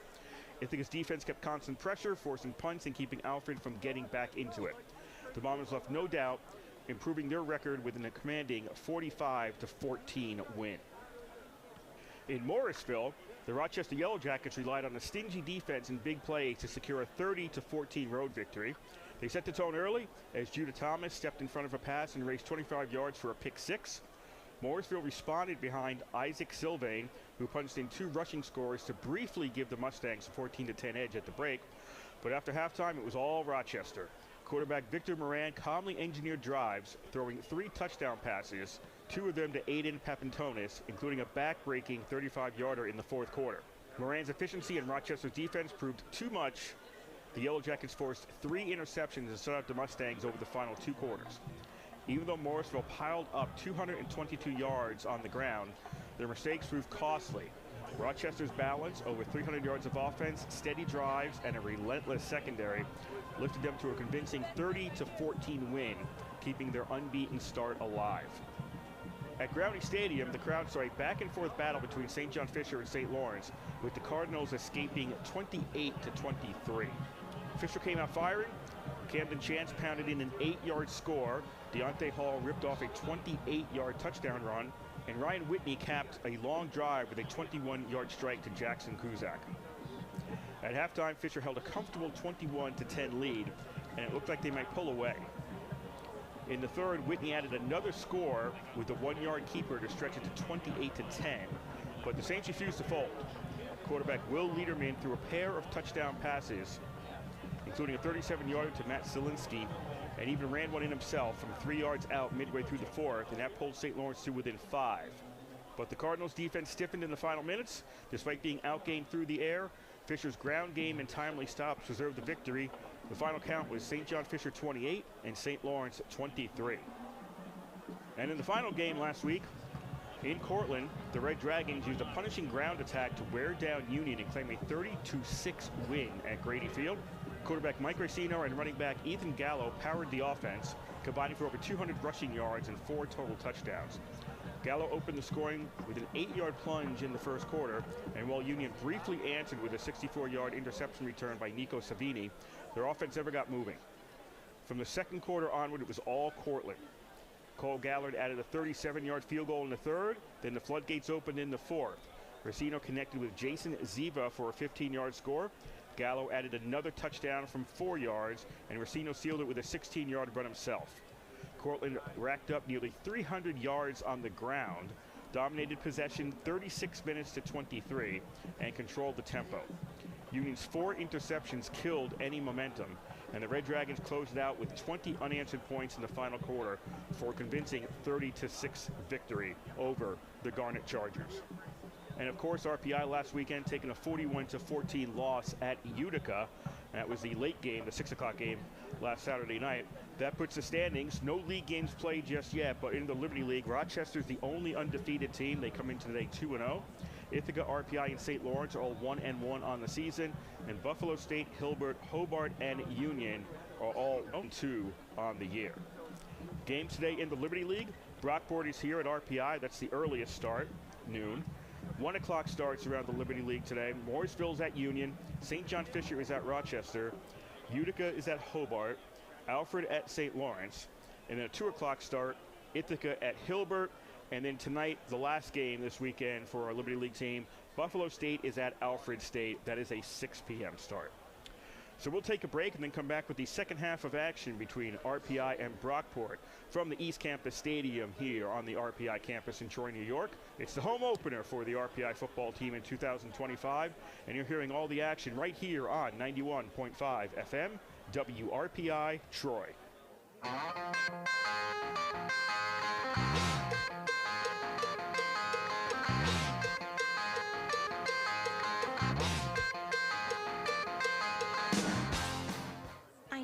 Being a college freshman is supposed to be tough, but let me tell you about my schedule this semester. All 18 credits. Every Monday, Wednesday, and Friday, I have American Lit at 8:05 a.m.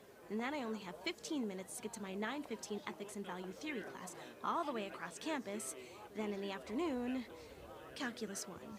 On Tuesdays and Thursdays, I have 2 lectures that go through lunch. Sociology of Families, then Intro to Microbiology. Pre-med.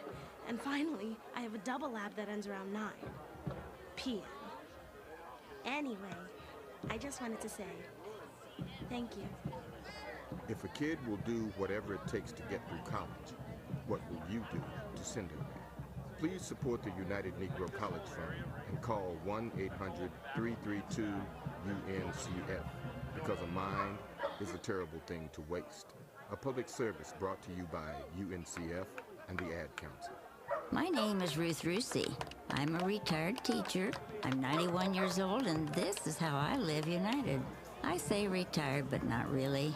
Once a week, I read books to children as part of United Way's education program. Reading to a child creates links between language and literacy. It creates a bond between grown-up and child. And believe it or not, it prepares them for a better academic future.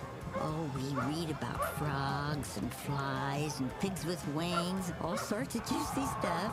It's a joy to watch all those little faces. I figure I have the time and they have the need. And I've always believed that if we're not here to help each other, then what are we here for really? My name is Ruth Rusi. I help kids prepare to succeed in school. So I don't just wear the shirt, I live it. Give, advocate, volunteer, live united. Go to liveunited.org. Brought to you by United Way and the Ad Council. This is RPI Football on WRPI Troy, 91.5 on your FM dial and on the internet at WRPI.org. I'm so glad we left that stupid party. No joke.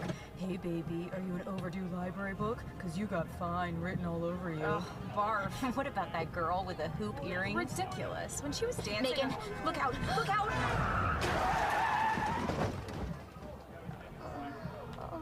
Oh my God, Becky. Becky, are you okay? My arm. I think it's broken. Can you bend it? It's already bent. In the wrong direction. I can't believe this. I'm so sorry. I only had a few drinks. I was just buzzed. Really? Just buzzed? Yeah, I swear. Well, in that case, my arm is fine. Ah, that's better. You're really okay? You're serious, Becky? No, genius. I'm not serious. Ow! My arm, it hurts. Buzzed driving. Maybe we should stop acting like it's no big deal. Buzzed driving is drunk driving. A public service announcement brought to you by the U.S. Department of Transportation, the Ad Council, and this station.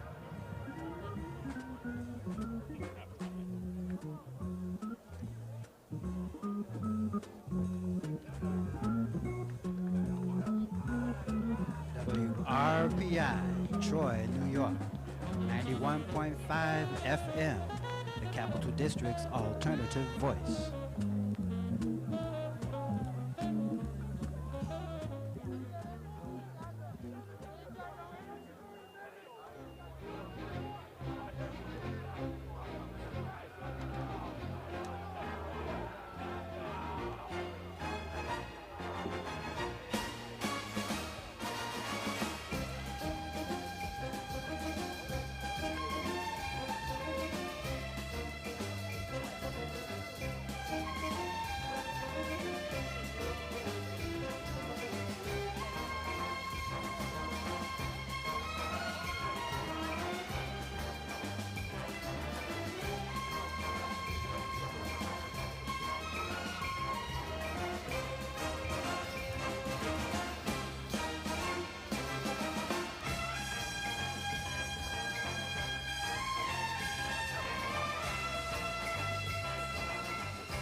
We're live with you once more here from the East Campus Stadium on the campus of Rensselaer Polytechnic Institute in Troy, New York, where we are nearing the start of the second half of action between Brockport and RPI. Score at one half. After one half, it is tied at 10. RPI and Brockport both have 10 points. My name is Kurt Sett. I'm bringing you all the action live today on 91.5 FM WRPI Troy. Before we get started with the second half, we would like to thank the Rensselaer Union. They provide the funding for WRPI and all the club-related activity of the Institute, and that includes WRPI's coverage of engineer football, hockey, and baseball. Also, WRPI is on the World Wide Web. Point your browser to WRPI.org, and you can pick up our broadcast 24 hours a day, 7 days a week. As long as we're sending something out over the air, we'll provide it for you on that feed. That is WRPI.org.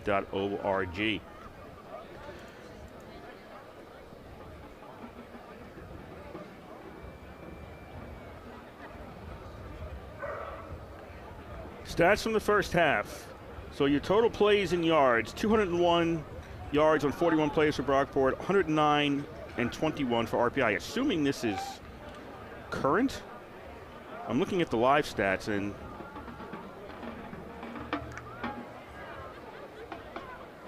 yeah, that's current. That's current. Time of possession is 10:15 for RPI, 19:45 for Brockport. Tied at 10. Brockport hasn't punted. Yeah, this is current. That number seemed real low for RPI. I didn't think it was that low, but it's 109 total yards of offense for RPI. Passing, RPI 6 for 13. Brockport's 15 for 21 with one interception. And the rushing, it's 64 yards for Brockport, 11 for RPI. The rushing game has, well, I think 11 yards speaks for itself. I was going to say hasn't really gotten going, but you can judge that yourself from the 11. Gray's got the ball teed up at the 35-yard line. Brockport will get the ball to start out this third quarter of play. Boots it to the opposite side. Short kick that bounces around. It's a loose ball. Did RPI cover it? RPI may have covered it around the 17-yard line. Yes, RPI recovers the kickoff. The return men were more on the near side. Gray kicked it to the far side. One return man was heavily near side. The other one was kind of in the middle. And Gray kicked it far side, and the ball kind of died. It hit the ground and kind of died right where it hit and was loose, and the return man was slow getting to it. Let allow RPI's coverage team to get down there, and they recover it at the 17-yard line. So RPI starts out the third quarter with the ball at the Brockport 17. Chalk that up as the didn't see that coming category, because I think Brockport surprised as well. They just did not get over to the ball quickly enough. So RPI 1st and 10 at the Brockport 17. They got their touchdown when they got the ball at the 14-yard line. Now they're going to start at the 17-yard line on, I would say, an oops by Brockport. Pass to White is complete, breaks a tackle, goes to the sidelines. and White is out inside the 15. They'll put him out at the 15-yard line.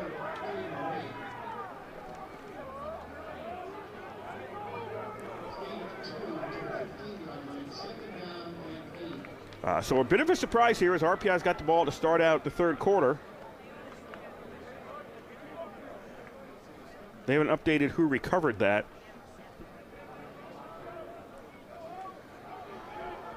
It'll be 2nd down and 8 for RPI at the Brockport 15. Tied at 10, just underway here in the third quarter. RPI sending Ali in motion. Handoff goes to White, doesn't see anything straight ahead, goes left, now cuts it upfield, and White's going to get down 10, and it's a fumble. The ball's loose, and did Brockport recover? The officials have not signaled yet. It was just a pile of players. Was he down, or did Brockport recover a fumble here? And Brockport recovers a fumble at the 10-yard line. They finally talk it over, and they signal, so RPI gets the ball on a muffed kickoff return, if you want to call it that, but then fumble it away at the 10-yard line, and Brockport has it.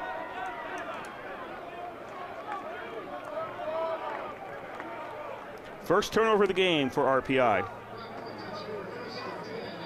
A painful one to give it up at the opposition 10-yard line. Brockport starting out at the 10, still not their worst start. They started out at the 9 one time. That was after a punt. Score is tied at 10, 14:08 to go in the third quarter. Simmons takes the handoff, and he gets caught from behind right after he crossed the line of scrimmage. I'm not sure he's going to even get a yard on that. They're only going to give him to the 10. They're going to stop. They're going to say he stopped at the line of scrimmage. Yes. So no gain for Simmons on 1st down and 10 from the 10-yard line.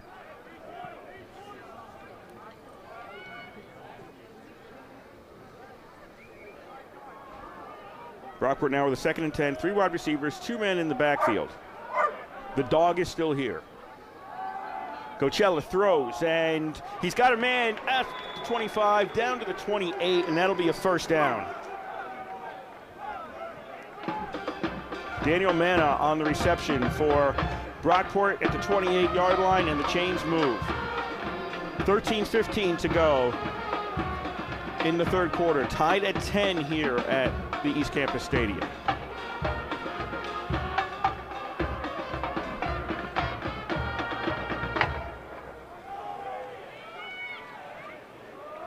Hand off to Simmons. Simmons goes left, finds some room, gets bounced around, and his forward progress has him out to the 33-yard line. It's a pickup of 5, a tough 5 for Simmons, but he gets 5. Came in averaging 6.5 yards per carry. Coachella had 251 yards passing coming into today's game. Anthony Vino had 78, and Jackson with 1. So the passing yards for the quarterback versus the running yards for the running back were about even coming into today's game. Throw, that's complete out to the 38. That should be a 1st down. Williams getting the reception, Mulvaney on the tackle, but he's out to the 38-yard line, and that Williams reception will give Brockport another 1st down. So Brockport's going to have it 1st and 10 at their own 38. We're at 12 minutes to go here, third quarter. RPI and Brockport tied at 10.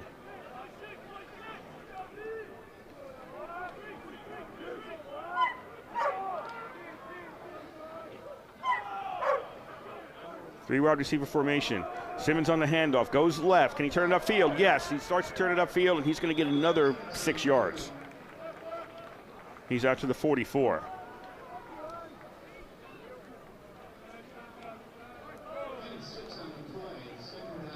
So this Brockport drive to start at the second half looking similar to the Brockport drive that got them the touchdown on their first possession of the game. Their first possession. RPI got the ball first, but Brockport held the ball, got the ball second. Their first possession, scored the touchdown back in the first quarter. 2nd down and 4. Coachella throws, and that's incomplete. It was off the fingertips of Weller at the 50-yard line. Trying to get Weller on the slant pattern, but he just led him a little bit too much, and Weller couldn't get his hands out there. That'll make it a 3rd down and 3 for Brockport They are 9 of 11 on third down today. In comparison, RPI 2 for 6.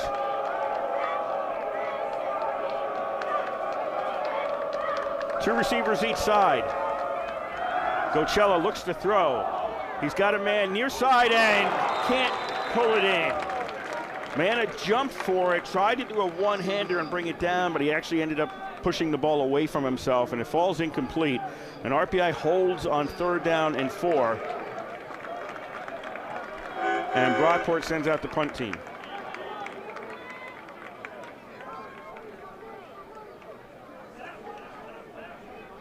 Two deep has Connor Parker as the punter. That could be a 50 out there.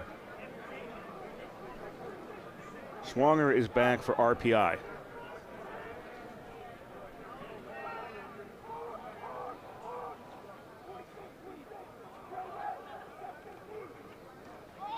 Gets the snap, the boots away. That is Parker on the punt. Swanger takes it on a fair catch at the 22-yard line. 10:56 to go, third quarter here in Troy. We're still tied at 10.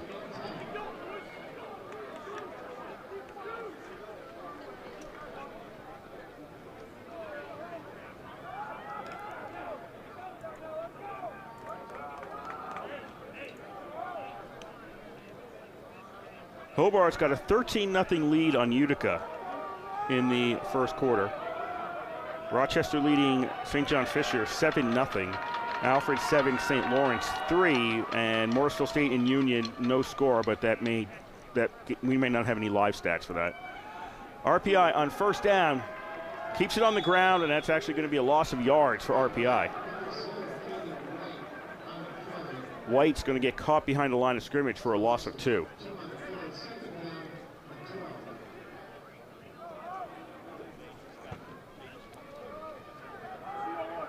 So RPI's defense, or pardon me, offense, net -2 on that. So their rushing yards right now, they've bumped them up to 16. They're probably back down to 14 now. Being in the low double digits is not the place to be in the third quarter. Camadio under pressure immediately, and he's never going to get a chance to get rid of this one. No chance. Felton Howard was the first person to get back there. He didn't touch him first, but the minute DiMatteo saw him, he started to move, and then he ran into some other guys, and then Felton helped out on the tackle. Felton Howard helped out on the tackle. So RPI loses some more yards back to the 15-yard line. It is now a 3rd and 17 back at the 15. RPI looking over to the sidelines for the play.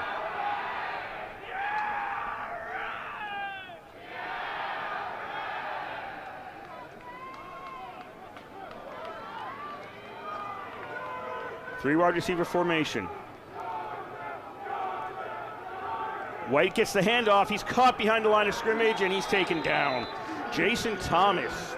It was almost like he knew the play.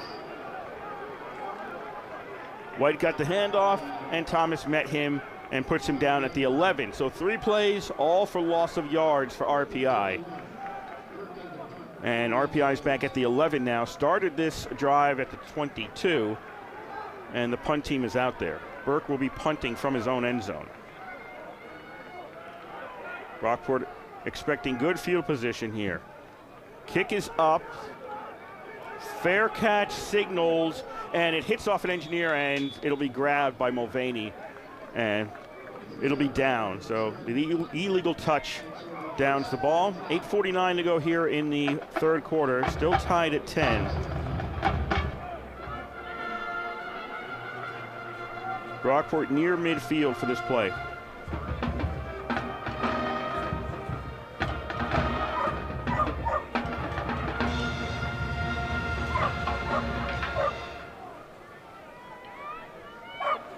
Golden Eagles, their drives today. Touchdown, field goal, interception, gave it up on downs. The half, they just took a knee, and then a punt. This is their 7th possession of the game. Pass is completed in the flat, but that'll be pretty much a no-gainer there. Manna got it, but Krauser was right there to make the tackle, so no gainer on the reception for Brockport. It'll be a 2nd down and 10 at the 46.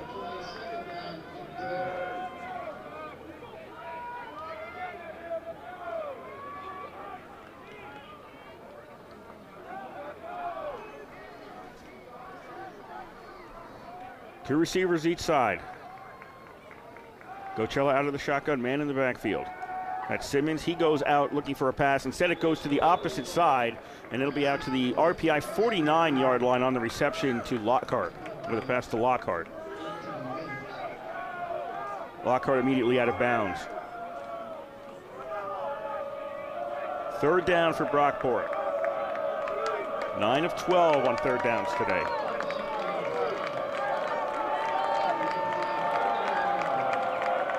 Crowd getting behind the Engineers.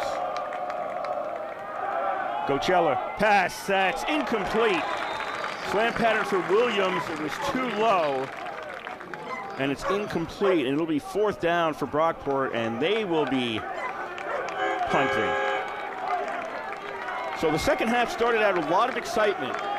The miscue on the kickoff, not long after that, RPI fumbles the ball away, and then it's slowed down into a field position battle here. Fair catch signaled by Swanger at the 15-yard line as Parker punts it away. So RPI is going to start out there. After all was said and done, RPI punted from the 11 and they get it back at the 15. 4-yard difference.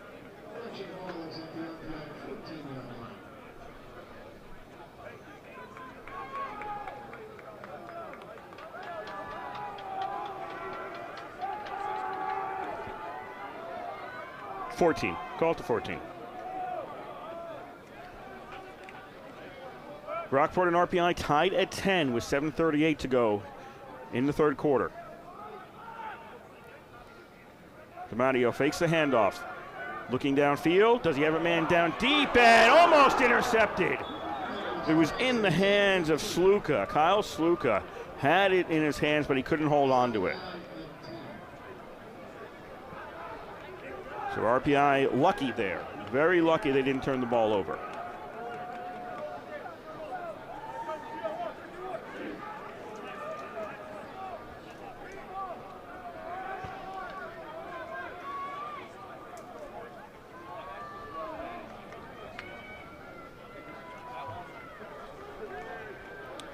RPI looking to the sidelines. It's the second down and 10 play. Exactly 7.5 to go. We're exactly halfway through the third quarter here in Troy. Again, it's in the 70s and sunny today.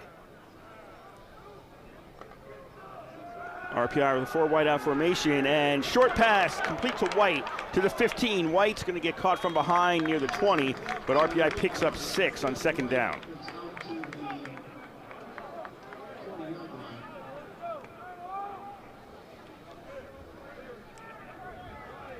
RPI now officially with 5 rushing yards today. They're in it, tied at 10, but it's difficult to win with that low a total of rushing yards. Third down and 4 at the 20-yard line for RPI.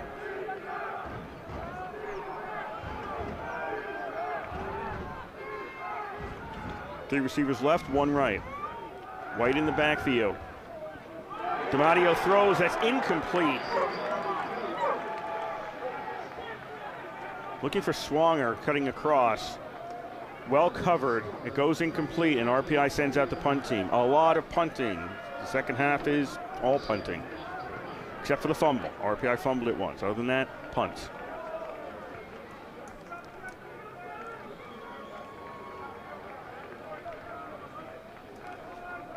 Burke kicking against the wind.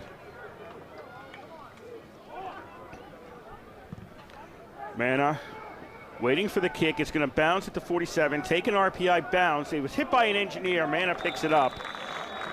But he'll be tackled right away. So he was down at the 38.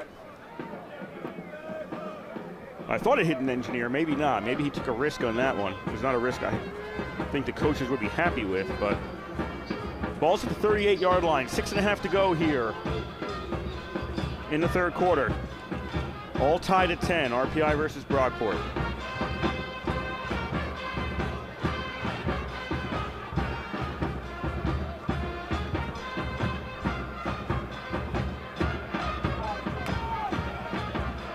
Can somebody get their offense moving well? Brockport's last drive got some yards, but they stalled. And this drive's not starting off well. As Dockett for RPI leading the charge stops Simmons behind the line of scrimmage. He's going to lose about 1. So Brockport looking at a 2nd and 11.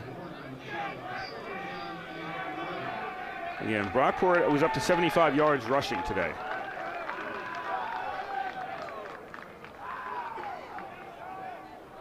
Number of runs today, Simmons has gotten 5-6 yards. The loss of 1 there is a rarity. 2nd down and 11 at the 37-yard line. Coachella pulls the ball down, almost lost it, gets it back again, rolls out to his right, throws to Simmons. That's complete. Flag comes out at the end, and he's out at the RPI 49-yard line. So that's a 1st down. Another flag just came out. So I don't know what's going to count here. If this play counts, it's a 1st down Brockport, but RPI seems pretty confident it's not going to. On the offense, number 18, 15-yard penalty. Repeat 2nd down. They're going to call offensive pass interference against Brockport.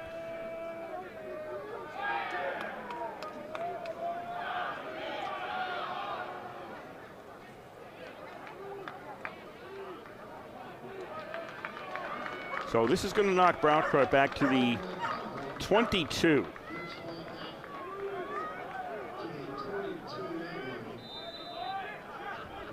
$15 yards both ways on pass interference. So Brockport goes back from the 37 to the 22. Simmons on what is now 2nd down and 26 takes the carry, and Simmons is going to get out to the 33-yard line. Nice run, but it's still going to make it 3rd and 15. So he picks up 11 on that play, and Brockport now in the 3rd and 15. They go quickly to the line, not letting RPI make any substitution here.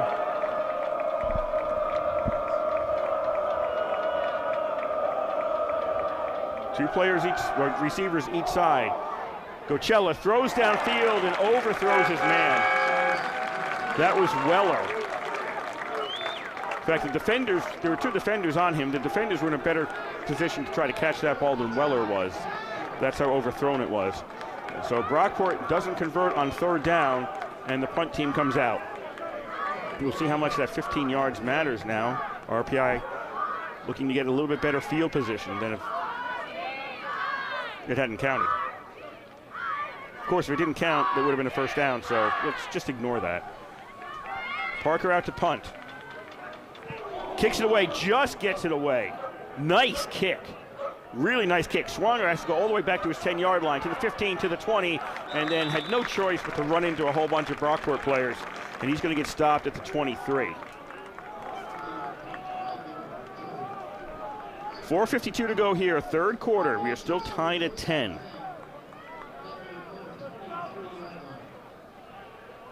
As it has been difficult to find offense in this 2nd half.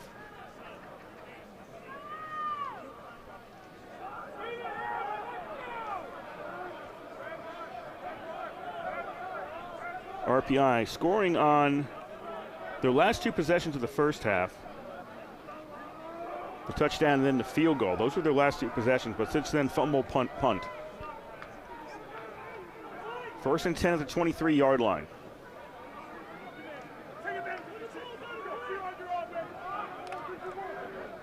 DiMatteo pass that is complete over the middle to the 30-yard line and breaking free. Going down is Young. Young's to the 40. He gets away from another man. Young to the 20, 15, 10, 5. Young is in for the touchdown.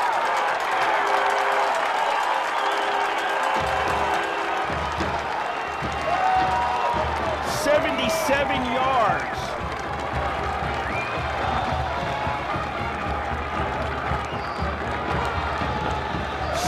to 10, RPI leads.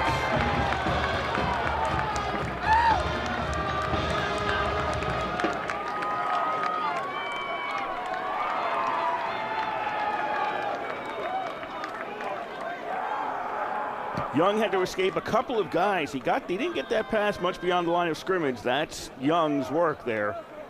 But he makes it downfield. RPI pulls out in front. Merrick on to try the extra point. Kick is up, and the kick is good. 17-10 with 4:36 left in the third quarter. RPI first lead of the game.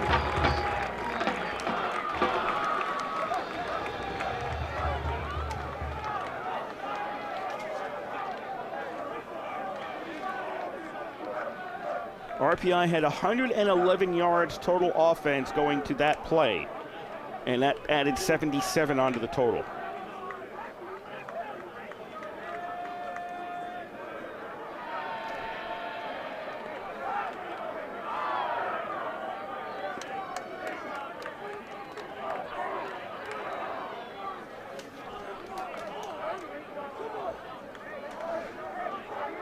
So Brockport getting the ball back now for the first time, trailing in today's game. They came into today's game in two previous games, Hobart and Buffalo State, only giving up 10 points. They've now given up 17 today.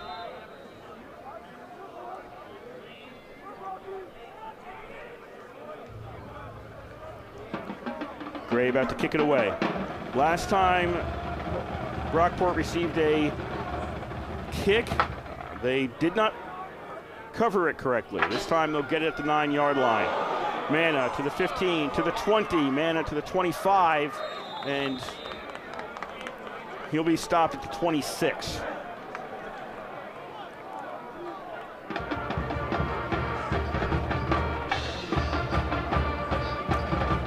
Brockport has punted on 3 possessions in this second half.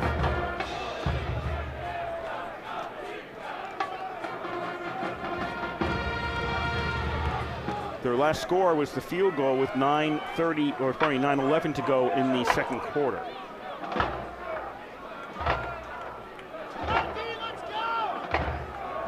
Coachella out of the shotgun.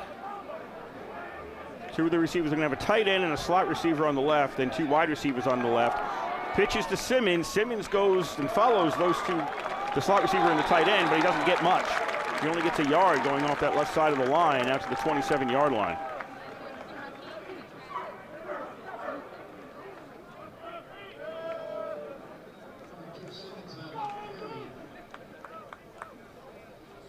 RPI's defense playing a really good second half right now.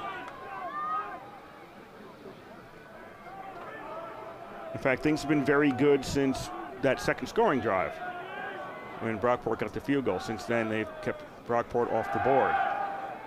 Coachella throwing along the near side for the second down, pardon me, and that goes incomplete. Manna covered by Beckenhuis, and he's not able to pull that in. So an incompletion on second down is going to make this a 3rd down and 9.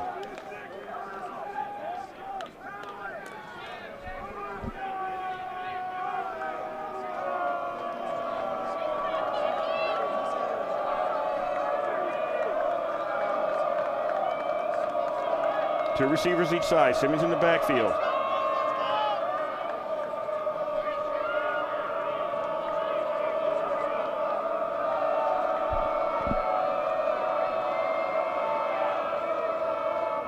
Coachella has time.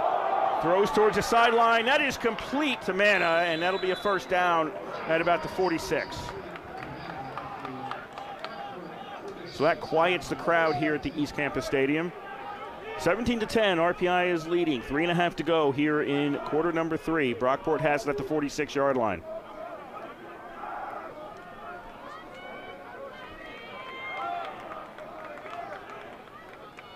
Handoff goes to Simmons, straight ahead. Simmons pushes a couple of guys, and he's able to get out to the 49 for a pickup of 3.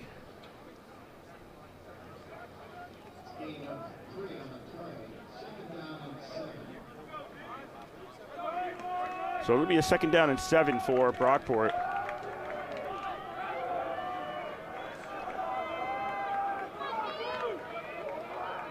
RPI trying to close out their non-conference schedule with a winning record here. Win against WPI, loss against Utica last week. Looking to pick up a win here against Brockport, going to the league season 2-1. Brockport looking to stay undefeated coming into this one 2-0. Coachella has time, throws, and it's Manna again on the catch, and he's down at the 37. Just got a leg in as he was about to go out of bounds. So that'll be another first down for Brockport.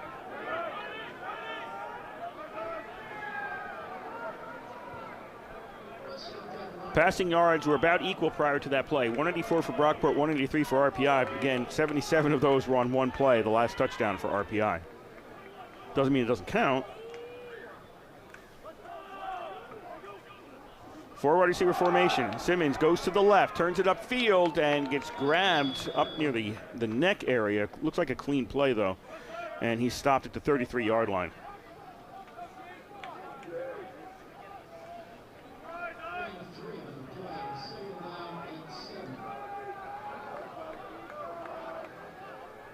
Brockport still with the wind here,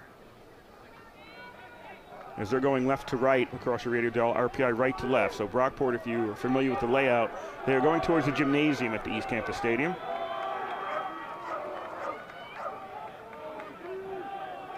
Brockport shifts players around, and handoff goes to Simmons, and he goes straight ahead.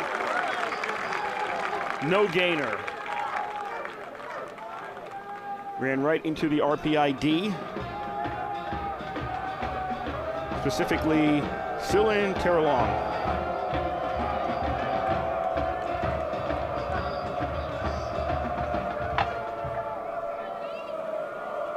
It'll be third down now and 7. Ball at the 33-yard line. Two receivers each side.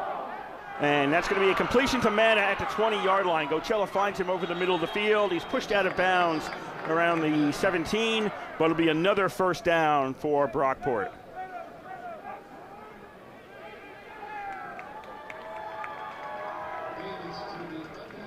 Under 45 seconds to go here in the third quarter. 17-10, RPI is on top. Brockport driving. They're in the red zone now at the RPI 17-yard line. Simmons is oddly, I say that because I have not seen this much today, directly behind Gocella. Now he's going to shift over to the right. Two receivers each side. Gocella's looking left, throws, and his receiver hadn't turned his head yet. Weller was the intended receiver, and the ball came, and suddenly it was there. He hadn't turned his head. He turns his head, suddenly the ball's there, and he couldn't grab it in time.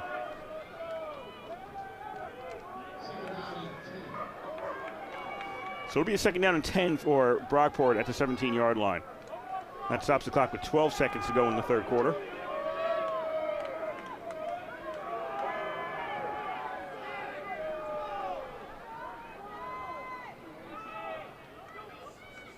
Handoff goes to Simmons. He's going left. Can he turn it upfield? He does. Breaks a couple of tackles, and he's close to the marker again. He may have a first down as time's about to expire here. He's close. He's down to the 18, has to get to the 17. That's where he's out of bounds. So that's going to be it for the third quarter here in Troy. RPI with the only score. 77-yard touchdown reception. Young from Hamadio has put RPI on top 17-10.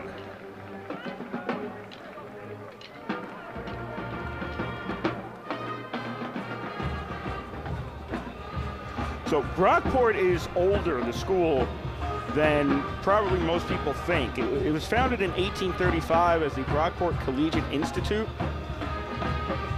In 1867, it became part of the New York State. It became a New York State normal school. And if you're wondering what a normal school is, that's where they used to train teachers. Teaching norms. That's where normal comes from. And it became Brockport State Normal School in 1867. They started granting bachelor's degrees in 1942. It became Brockport State Teachers College at that point. And then it became part of the SUNY system when that was founded in 1948. So the school is actually only 11 years younger than RPI, which was founded in 1824. It just has a more winding history to get where it is today. The SUNY system absorbed a number of schools that already existed. That's why there's two Buffaloes, because they were two separate schools at one point before they both joined SUNY. So you have a Buffalo State and you have a Buffalo. 15 minutes are on the clock. We are starting the fourth quarter here in Troy. RPI up 17-10 on Brockport. Brockport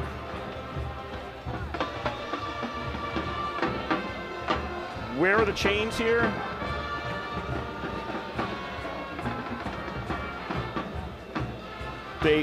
Okay, so the gentleman with the marker, with the down marker, was late getting down.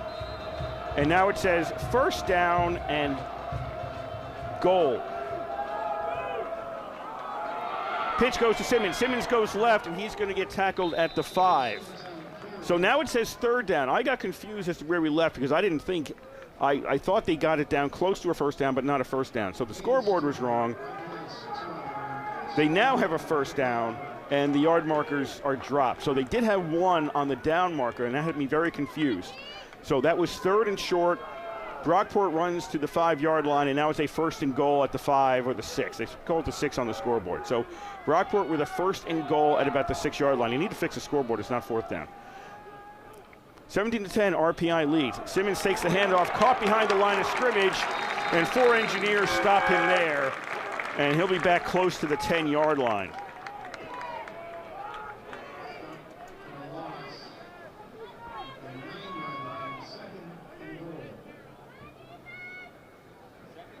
So it'll be second and goal from about the 9.5, call it.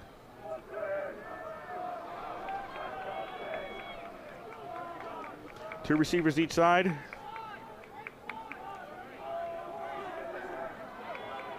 Simmons in the backfield. Second and goal from 9. Brockport moved a couple of guys around. Now they set, throw towards the end zone, caught, and that is a touchdown. The player who caught it got injured going into the fence. Is that Manna? So we're going to have a timeout on the field as the defender and the player both ended up going into the fence, which is behind the goalpost, and he is injured back there. He's getting up now, limping a little bit, but he's getting up and he'll make his way off the field. So Brockport has just pulled it to within 1.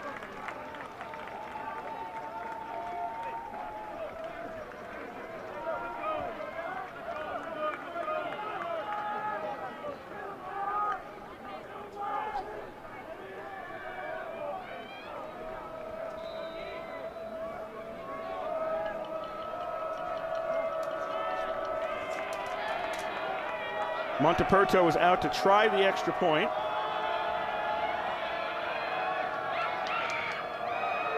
Snap, ball's down, the kick is up, and the kick is good. We are tied at 17 with 13:35 to go in the fourth quarter. That was a 74-yard drive for Brockport.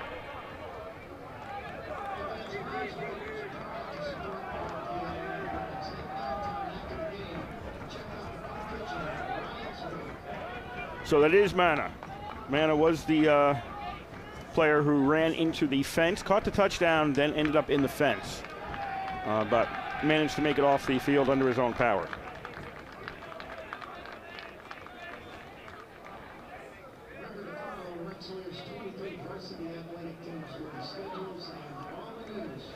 We are tied again.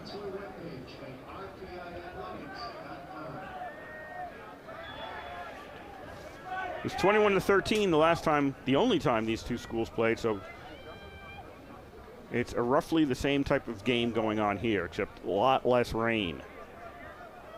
I mentioned before, the 2018 NCAA playoff game was played in the heavy rain out in Brockport.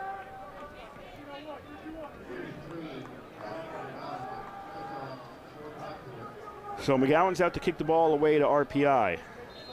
This is the first time RPI is taking a kickoff in this half.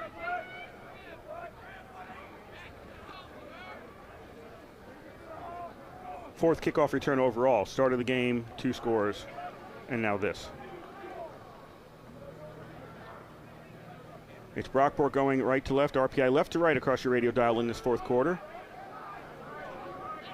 Taken at the 8-yard line to the 10, 15, 20, 25, 30, 35, near to the sidelines, 40, and then out of bounds. Mulvaney on the return for RPI.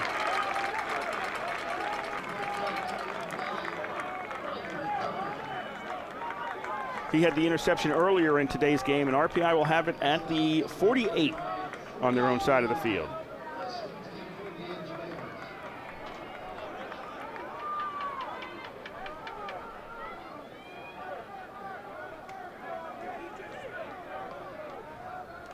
As we have a first down and 10, RPI at their own 48. Tied at 17. 5 wide receiver formation. Nobody in the backfield for DiMatteo. Throw completion. That's on Brockport's side of the field. Young's got it. He's the one with the 77-yard touchdown reception. He's down at the 47 of Brockport. That'll be a pickup of 6 for RPI. You may hear in the background, that's Al Shibley, longtime PA announcer here at RPI.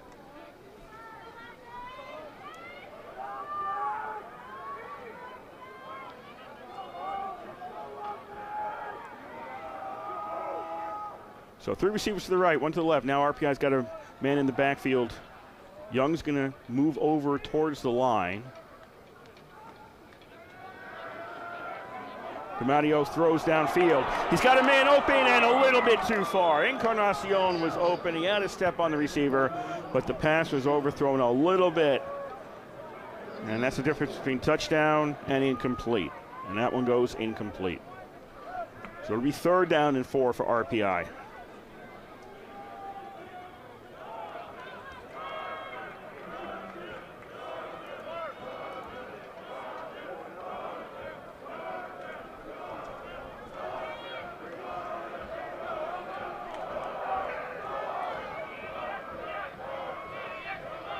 Three receiver formation. You got Young's the tight end just off the line on the right side.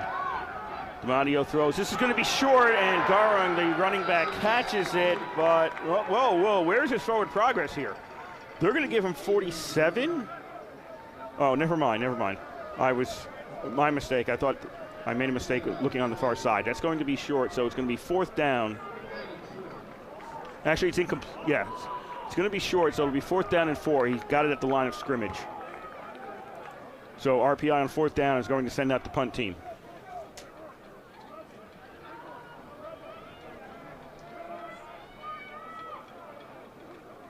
Burke to kick. Kicks it away. He's got the wind with him. Mano's going to call for a fair catch, and he's going to take it right around the 10-yard line. So RPI started around midfield, and they punted away from around midfield. A 3 and out for the Engineers.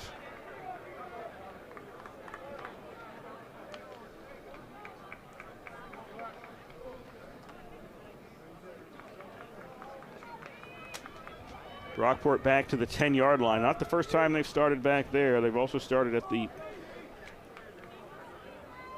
10 to when their first drive was when they recovered the fumble in this half, and they started at the 9 on their second drive of the game. That resulted in a field goal. So 1st and 10, Brockport at the 10. Gocella gives to Simmons. Simmons stutter steps, goes to the right, starts heading upfield, and he's going to get stopped right around the 14.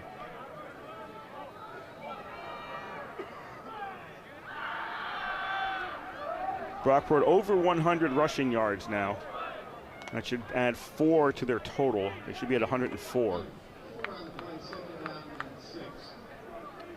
RPI 5. Coaches talk about wanting to establish the running game. That has not happened today for RPI.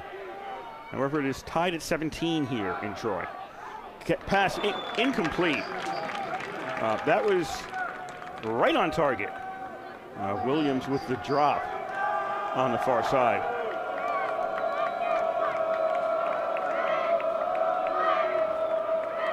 So from the 14-yard line, it'll be 3rd down and 6 for the Golden Eagles.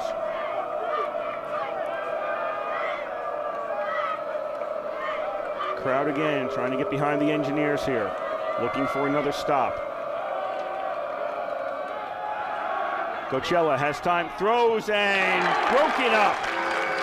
Borkowski got a hand in front of Lockhart, breaks up the pass, and it's incomplete. And 4th down, deep in their own territory. Brockport's going to send out the punt team.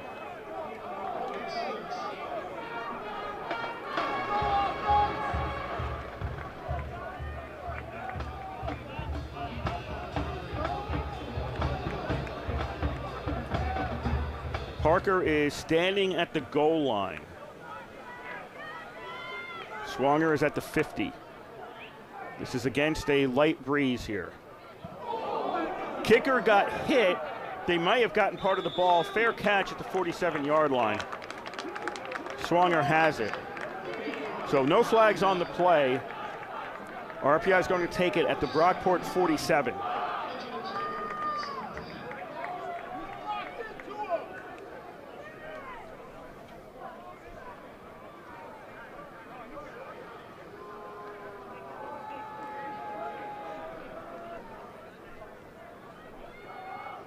It'll be the Brockport 48. First and 10 RPI. Scoreboard says 47. It's the 48. Forgot to remind you, this is WRPI Troy with Engineer Football from the East Campus Stadium. Kurt Studd on the call for you today. First and 10 at the 48-yard line. White takes the handoff, goes left, starts upfield to the 45. White gets pushed from behind, and he's down at the 41. Down at the 41-yard line. So, rough thing to say right now, but that doubled RPI's rushing yards on the day. More than doubled. Because they just picked up 7 and they came into that play with 5. It has not been a good ground day for RPI. Second and 4 at the 41. Second and 3 at the 41. DiMatteo sees a man downfield. Is it complete? Yes! Inside the 5-yard line to Nicholson.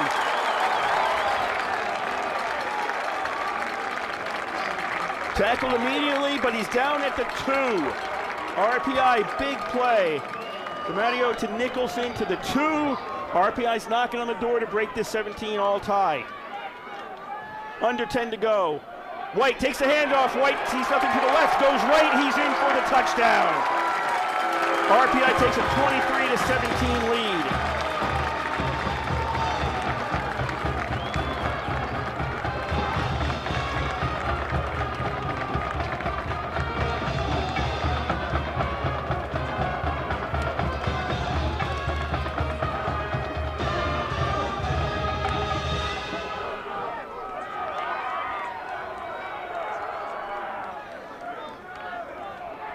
Merrick trying to make this a 7-point differential. DiMatteo on the hold. Kick is up, the kick is good.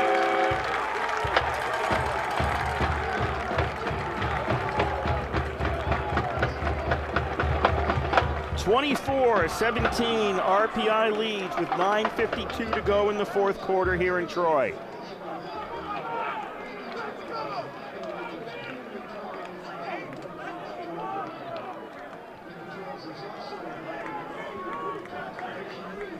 RPI's been doing it in the air.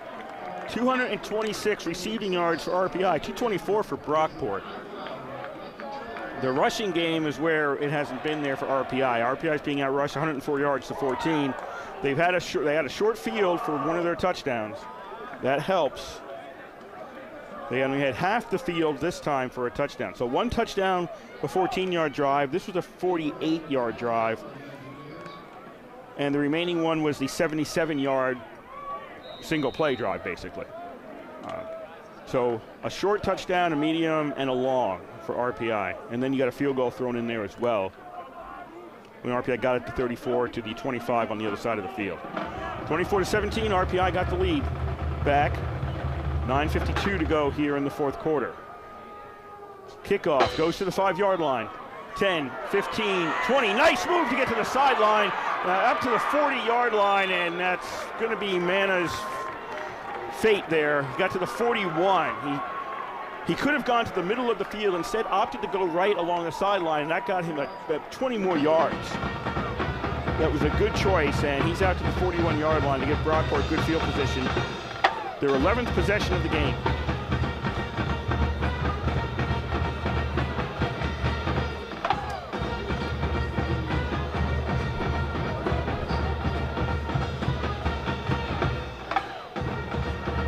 First and 10 for the Golden Eagles at their own 41-yard line, trailing by 7. Three receiver formation. You got two in the backfield there. Pass, Mana completed to the 40, and he gets to the 46, and he's forced out of bounds there by Lavello.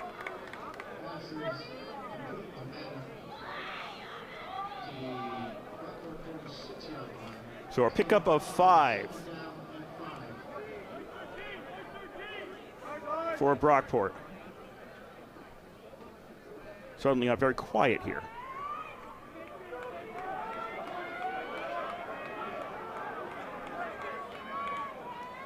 Coming up on 9 minutes to play, fourth quarter. Gocella throws in the flat. That's complete, and that'll be a first down as they got it to Weller, and he crosses the 50, gets down to the RPI 48, and that'll move the chains. Krause on the tackle for RPI. So Brockport trying to tie this one up. Led 10-0 at one point. The only 2-score lead in today's game. But RPI has clawed back, and now they have a RPI does a 24-17 lead on the Golden Eagles.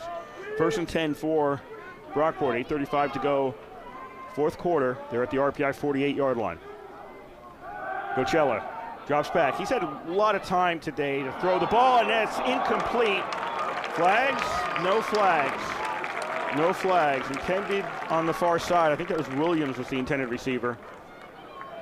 Cassius Johnson was on the coverage for RPI. So no flags, just an incomplete pass. That was Williams, the intended receiver. Looked a little slow getting up, but he's back to the line of scrimmage.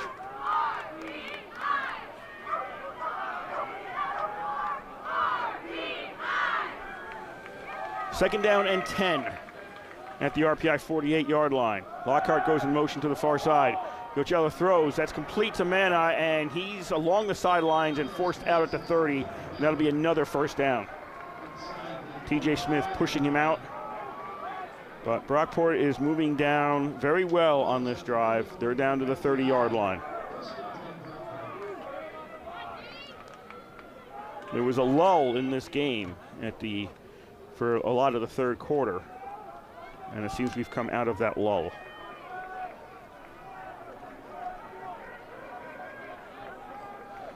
$7:55 to go, fourth quarter.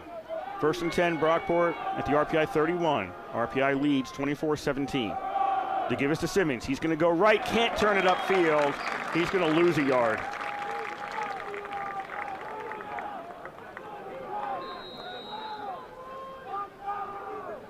And injury on the field. He's slow getting up. Player. So we'll have a timeout on the field with 7:37 to go in today's game.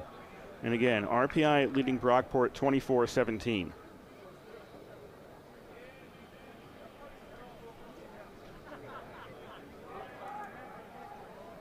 Out of town in the second, Alfred leads St. Lawrence 14-6.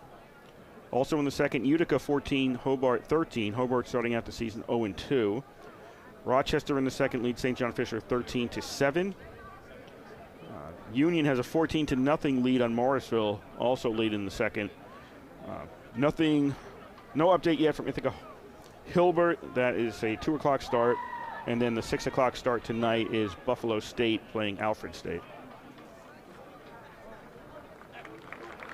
So they're looking at Simmons. His helmet is off. He's going to walk up. He's going to stand up and walk off under his own power. We'll see if he returns.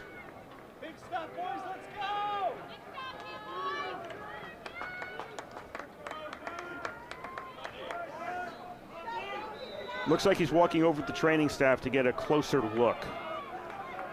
Second and 11, ball at the 32 for Brockport.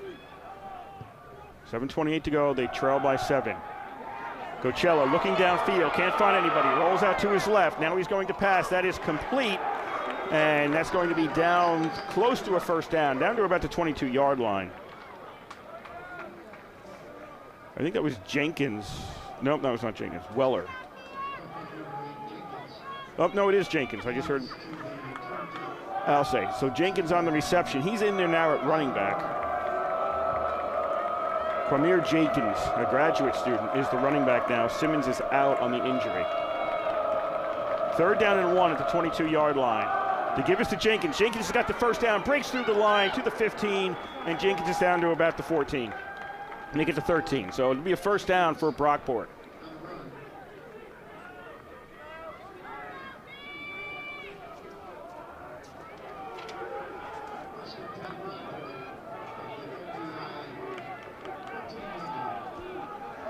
First and 10. They're going to run to the left this time, and they'll get it down to the 10-yard line. 9, 10, 12. Oh, I was way off on that. It's only about a gain of 2.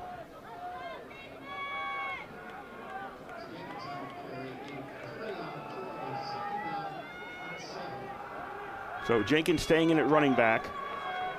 Brockport substituting some of their players as it'll be a second down and 7. They're going to call it a gain of 3. It's really a gain of 2. No, okay, gain of 3. All right. So second down and 7 for Brockport. 4 wideouts. Jenkins in the backfield. Gocella out of the shotgun. 5:45 to go on the clock, fourth quarter. Gocella throws quickly, and that's complete down to about the 7 for Weller. That'll set up a third down and 3. Is RPI trying to at least hold Brockport to maybe a field goal attempt here?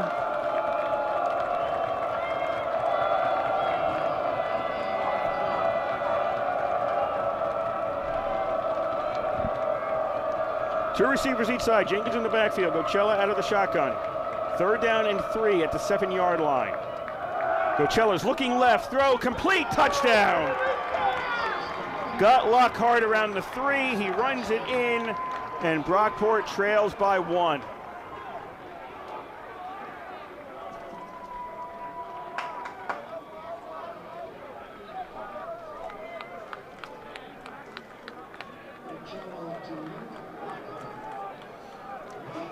Monteperto out to try the extra point.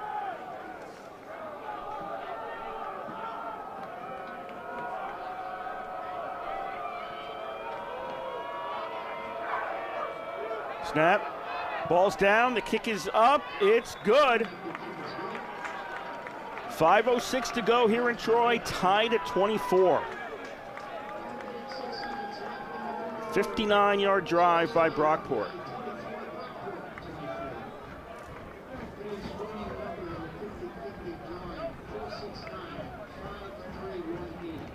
Yeah, and that was Lockhart on the reception.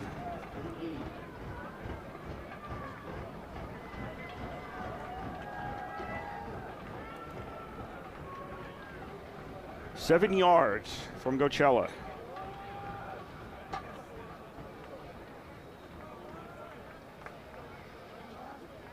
As this is going to be, looks like a battle all the way to the end. Could be next to last possession wins.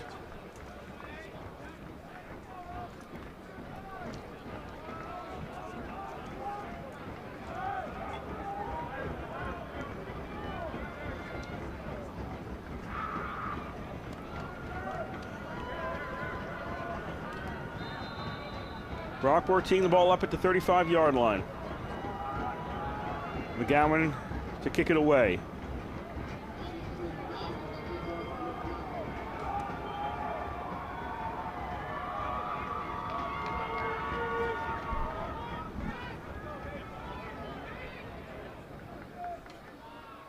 Boots it. Mulvaney takes it to 5, 10, 15, 20, 25, 30. Crowd's reacting to two players getting into a tussle around the 25-yard line. They reacted before Mulvaney actually got hit. But the ball will be at the 30-yard line for RPI. 12th possession of the game, tied at 24. 12th possession for RPI. 226 yards in the air for RPI today, only 14 on the ground. But they are averaging 6.67 yards per play versus 4.84 for Brockport. More efficient, but fewer yards. On the ground, White on first down goes straight up the middle, and White gets bear hugged and taken down, but not before he gets to the 36, and he got 4 on that play, or 6 on that play. It'll be a second down and 4. We're at 4:45 left to go in today's game. Tied at 24. If you're RPI with the ball right now, a good clock-burning drive that gets you a score would be nice. Three wide receiver set. You got a tight end on, you got a slot receiver actually on the right. White in the backfield. They give to White. He delays, now starts running, and that is costly. That was costly as he's going to get tackled for a loss. And RPI was looking promising with a gain of 6 on first down. They lose 3 on second down, and now it's 3rd down and 7 with just over 4 to go in this 4th quarter.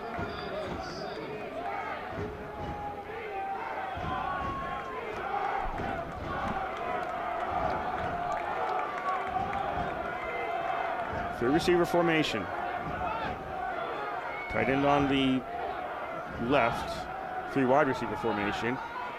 DiMatteo throws downfield, overthrows his man. The crowd's reacting because Nicholson got hit kind of in the head as the defender was going for the ball, but I don't think he could have caught the ball. Now, that's what the crowd reacted to. Ralph Izernia, coach of RPI, he's got a beef with the officials here. But I'll be honest, I don't think he could have caught it. And he didn't even really try to catch it. It was over his head. So it goes incomplete, and RPI very quickly 3 and out after they got the ball back after Brockport tied it. And Burke is out to punt. Kicks it away. This is a low kick. It's going to take an RPI bounce, several RPI bounces. Keeps rolling, and it'll get down at the Brockport 20. So RPI didn't hold it for long, 5:01 to 3:27.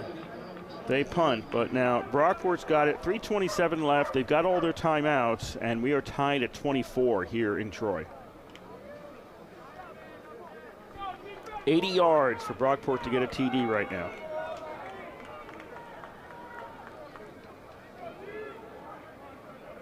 .387 yards of offense for Brockport today.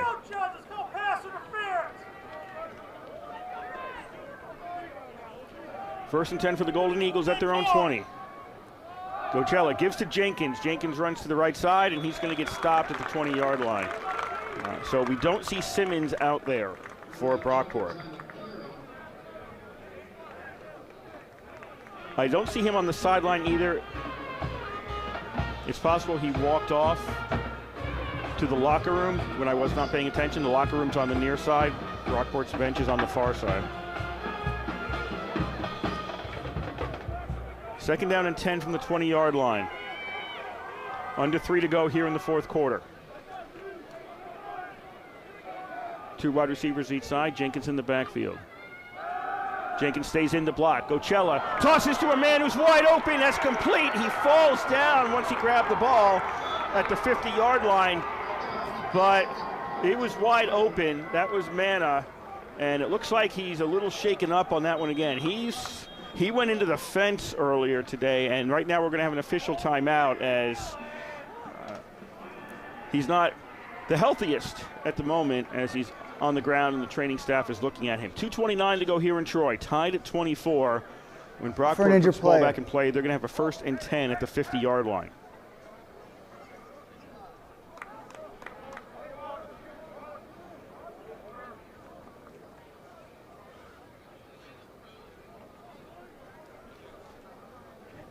So Manna doesn't look like he's 100% right now.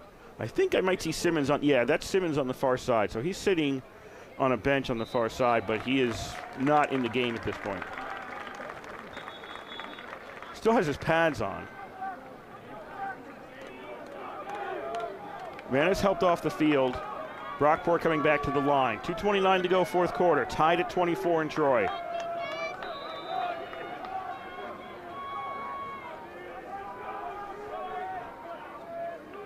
Brockport shifts people to the right. They're right. Everybody's on the right, basically. Jenkins takes the handoff. He goes right, gets caught from behind after he gains about a yard to the 49. Also a struggle going on away from the play. Won't be any flags on that. So now Brockport's in the position RPI was in. Can you get close enough just to get a score and get this clock down? It's under. We're now at the 2-minute timeout here in Troy. Is the 2-minute timeout? Clock went to 1:59. They need to reset that. So Brockport has all 3 timeouts, as does RPI, but Brockport has the ball.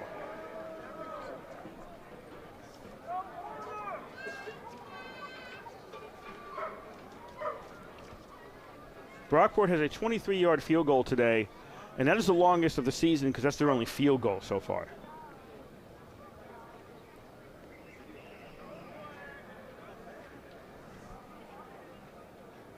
So I'm not certain what the distance is they would want to get to make a kick.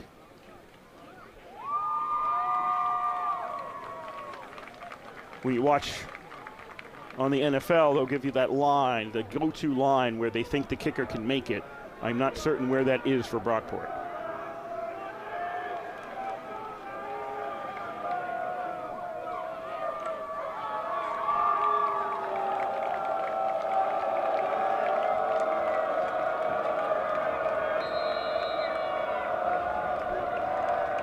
Back to action here. 2nd down and 9 at the 49. 2 minutes to go. Tied at 24.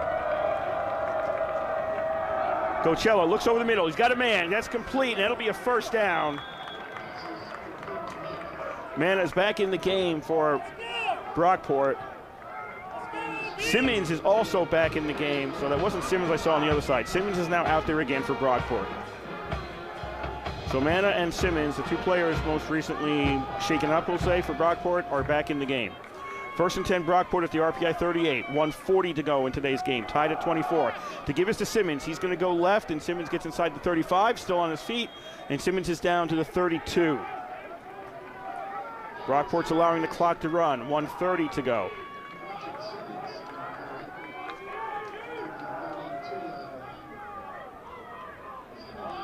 .120 to go. Brockport's now at the 31-yard line for a 2nd down and 4. Simmons takes the ball again. Simmons gets caught by the legs and he's stopped at the 29. Not a 1st down. It'll be 3rd and 1 for Brockport. 1:05 to go in the game. I think this is too far to kick. You're looking at a 46-yarder here. I think that is too far. They need some more yards. 2 receivers each side. Simmons in the backfield. 3rd down and 1. Gocella looks downfield, throws, and it's knocked away by the D. Knocked away by Beckenhuis. So now it's 4th and 1 at the 29. 40 seconds left.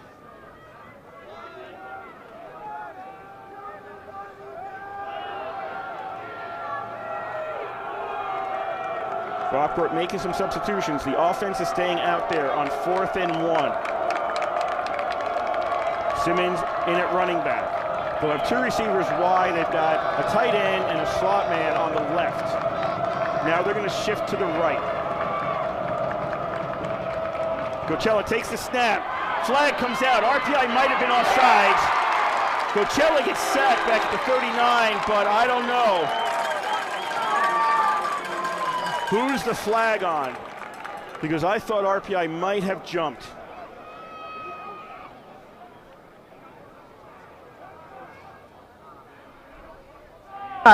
Number 99 of the defense. 5-yard penalty results in a 1st down. That's going to be a 1st down for Brockport down to the 24. A costly mistake.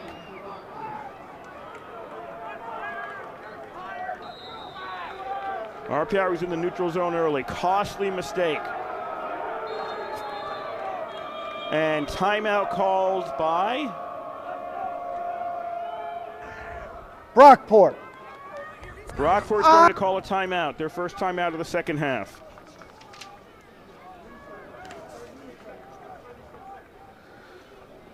What would have been a 4th and 1 decision for Brockport off what would have been a sack of Gocella instead, because RPI jumped into the neutral zone early, ends up as a 1st down for Brockport at the 24, and the decisions they're making are, I wouldn't say simpler, but clearer, and perhaps a slightly less stressful. If Brockport scores on this drive and RPI does not come back, that's the play to look at.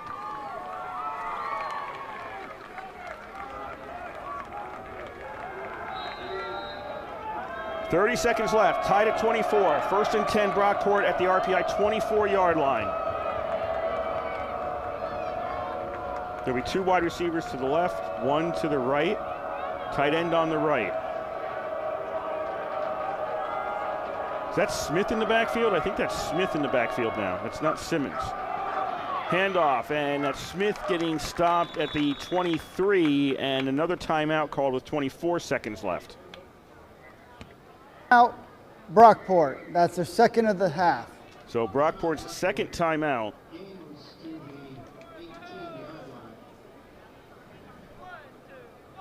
Ball's at the 23-ish. Just a little bit on the other side of the 23. So it's 23 and change.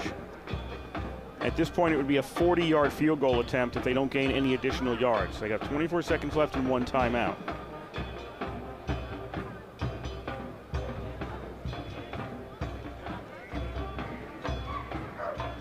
And the scoreboard says second down and 4, ball at the 18, but the ball's at the 23, and it's more like second down and 9.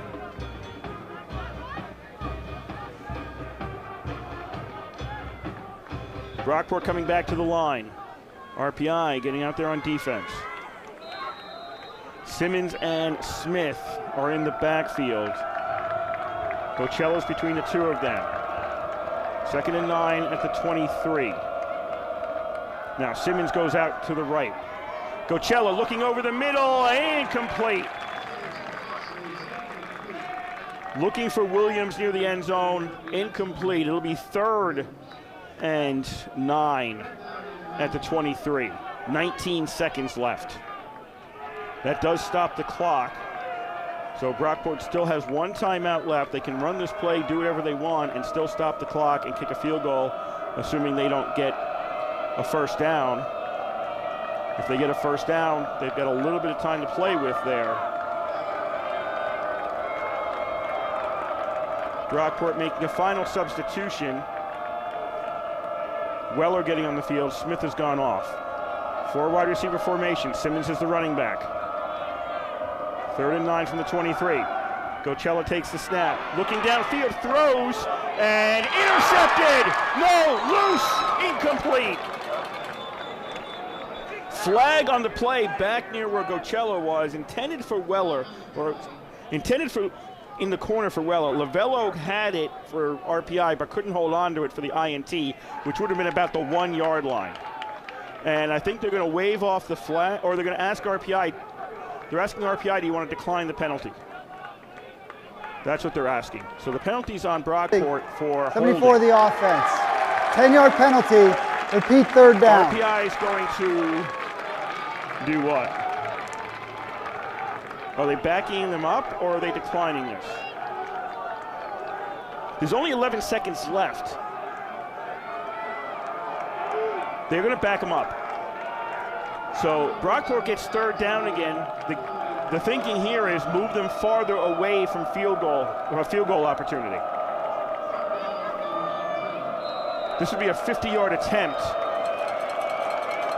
It's 3rd down, scoreboard's wrong, it's 3rd down and about 19 from the 33. 4 wide receiver formation. Simmons is not close to Coachella. Coachella throwing towards the sidelines is Mbad, and it's intercepted this time.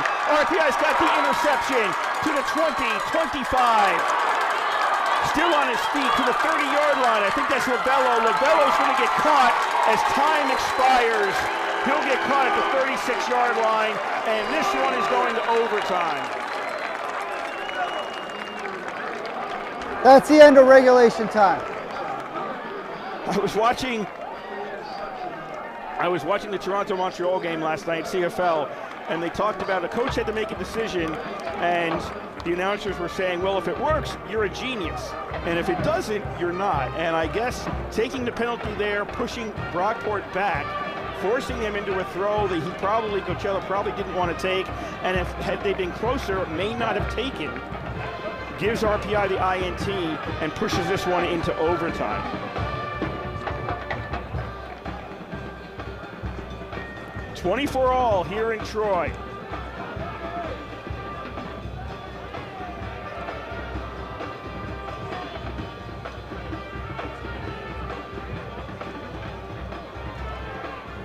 For those not familiar with college overtime, They trade possession starting at the 25.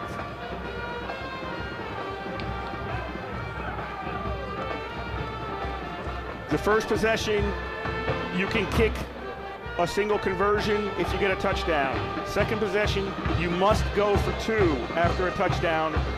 If it gets to a third overtime, they start trading 2-point conversions. There's no drives at that point. There's just trading of 2-point conversion attempts. So you've got 2 overtimes where you start at the 25 and go downfield, and then one after that, it's just a 2-point conversion attempt back and forth, almost like a shootout in hockey. They still have to go to the middle of the field, decide who's going to get the ball first, and what goal they will be going towards, or end zone they will be going towards. 24 all here in Troy. You can look at the stats if you want to. 314 passing yards for Brockport, 226 for RPI.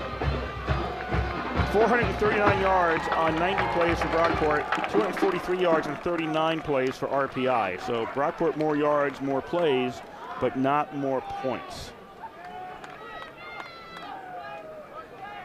So the captains are out at the 50, at the center of the field, 50-yard line, right on the P Head, of RPI. Tail, your choices are going to be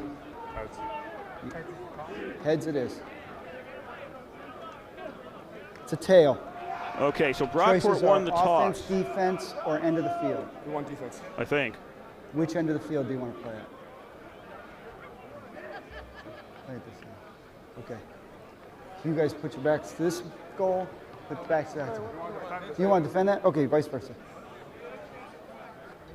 Okay, so they're going to go towards the end zone to our left. Nope, they're going to go to the end zone the other way.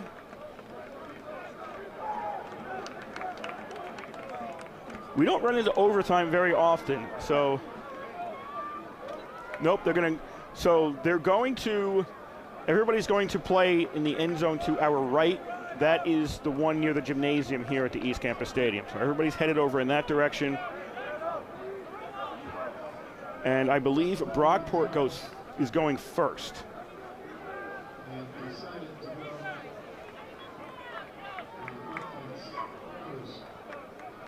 That is correct. Brockport will be on offense first.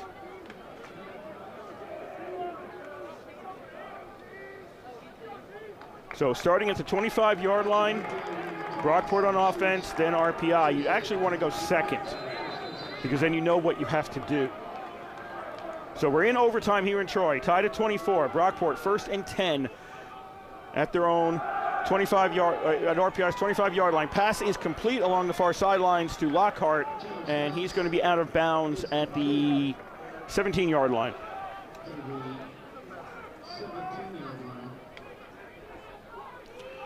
No game clock. There's just a play clock. There's no game clock here in overtime. So it'll be 2nd down and 2 for Brockport at the RPI 17. Most of the players in. The give is to Jenkins, and he gets caught behind the line of scrimmage. Smith comes in to grab him. And they're going to say his forward progress got him to the 17. So it'll be a 3rd down and 2 now for Brockport. Simmons not out there at running back. Was injured, came out during the tail end of the 4th quarter, but he's not out there right now in overtime. 3rd down and 2 at the 17-yard line for Brockport. Coachella throwing it in the flat, and it's incomplete.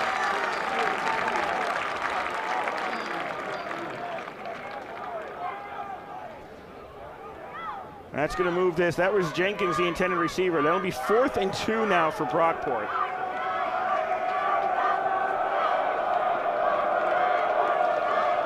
The offense is staying out there right now. They've got time. There's still 25 seconds left on the play clock. If they choose to, they're going to keep the offense out there on 4th and 2. 4-wide receiver formation. Jenkins is the running back. Coachella takes the snap. Pass incomplete! Missed the mark. looking for Weller on the sideline and threw it too far ahead. So Brockport on their possession in overtime, first overtime, turns it over on downs. RPI field goal wins it.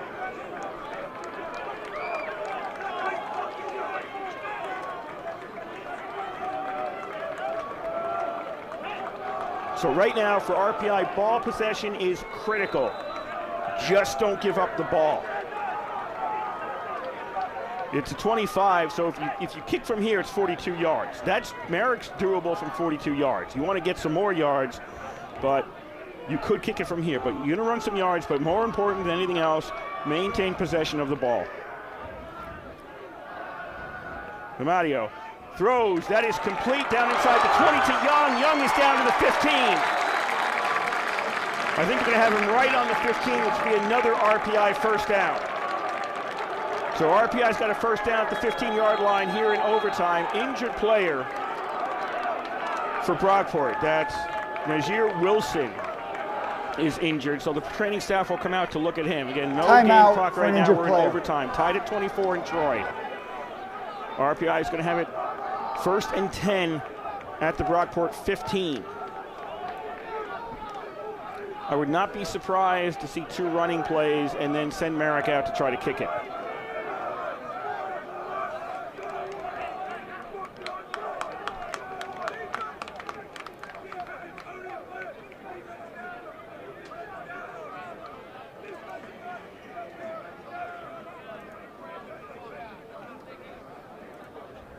RPI was last in overtime back in 2023. They lost to Ithaca 20-17 on this field.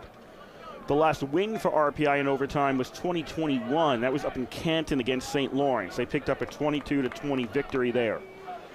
That went to 2 overtimes.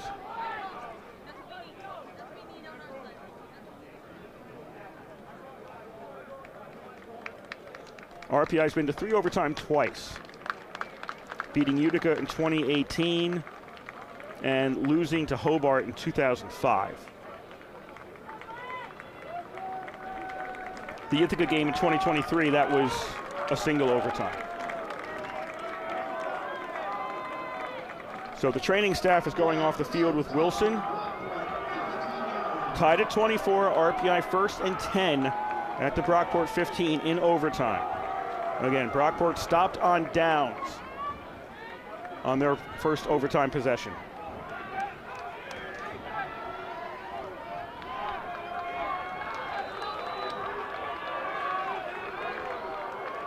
Four wide receiver formation. Now White's going to come in to be a running back. You got a tight end on the right.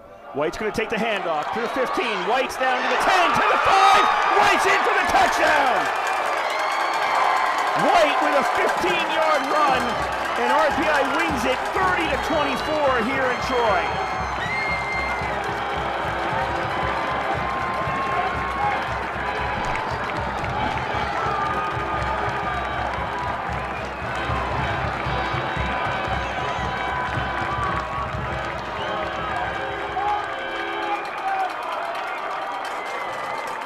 RPI gave up scores on the 2 first Brockport drives. Fell behind 10-0.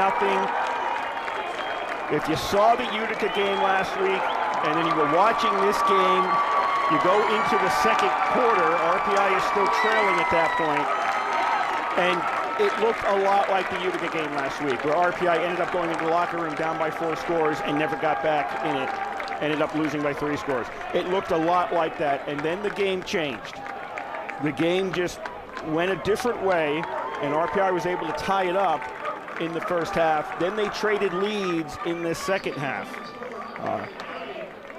Then it was looking grim at the end because Brockport was driving and RPI gifted them. They went into the neutral zone on defense, gifted them a first down on their Brockport's final drive of the game, but then RPI intercepted them, Brockport, to stop that drive, go to overtime. They got a stop.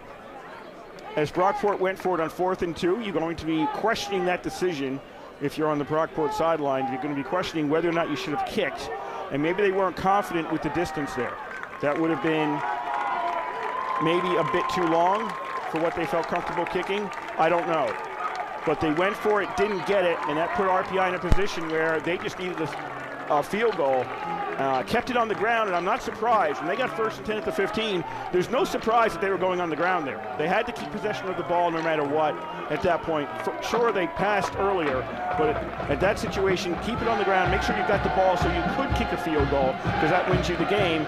So the run should not have been a surprise, but somehow White's able to get free from the 15, runs it in for the TD, and RPI wins here in overtime in Troy, 30-24 over Brockport.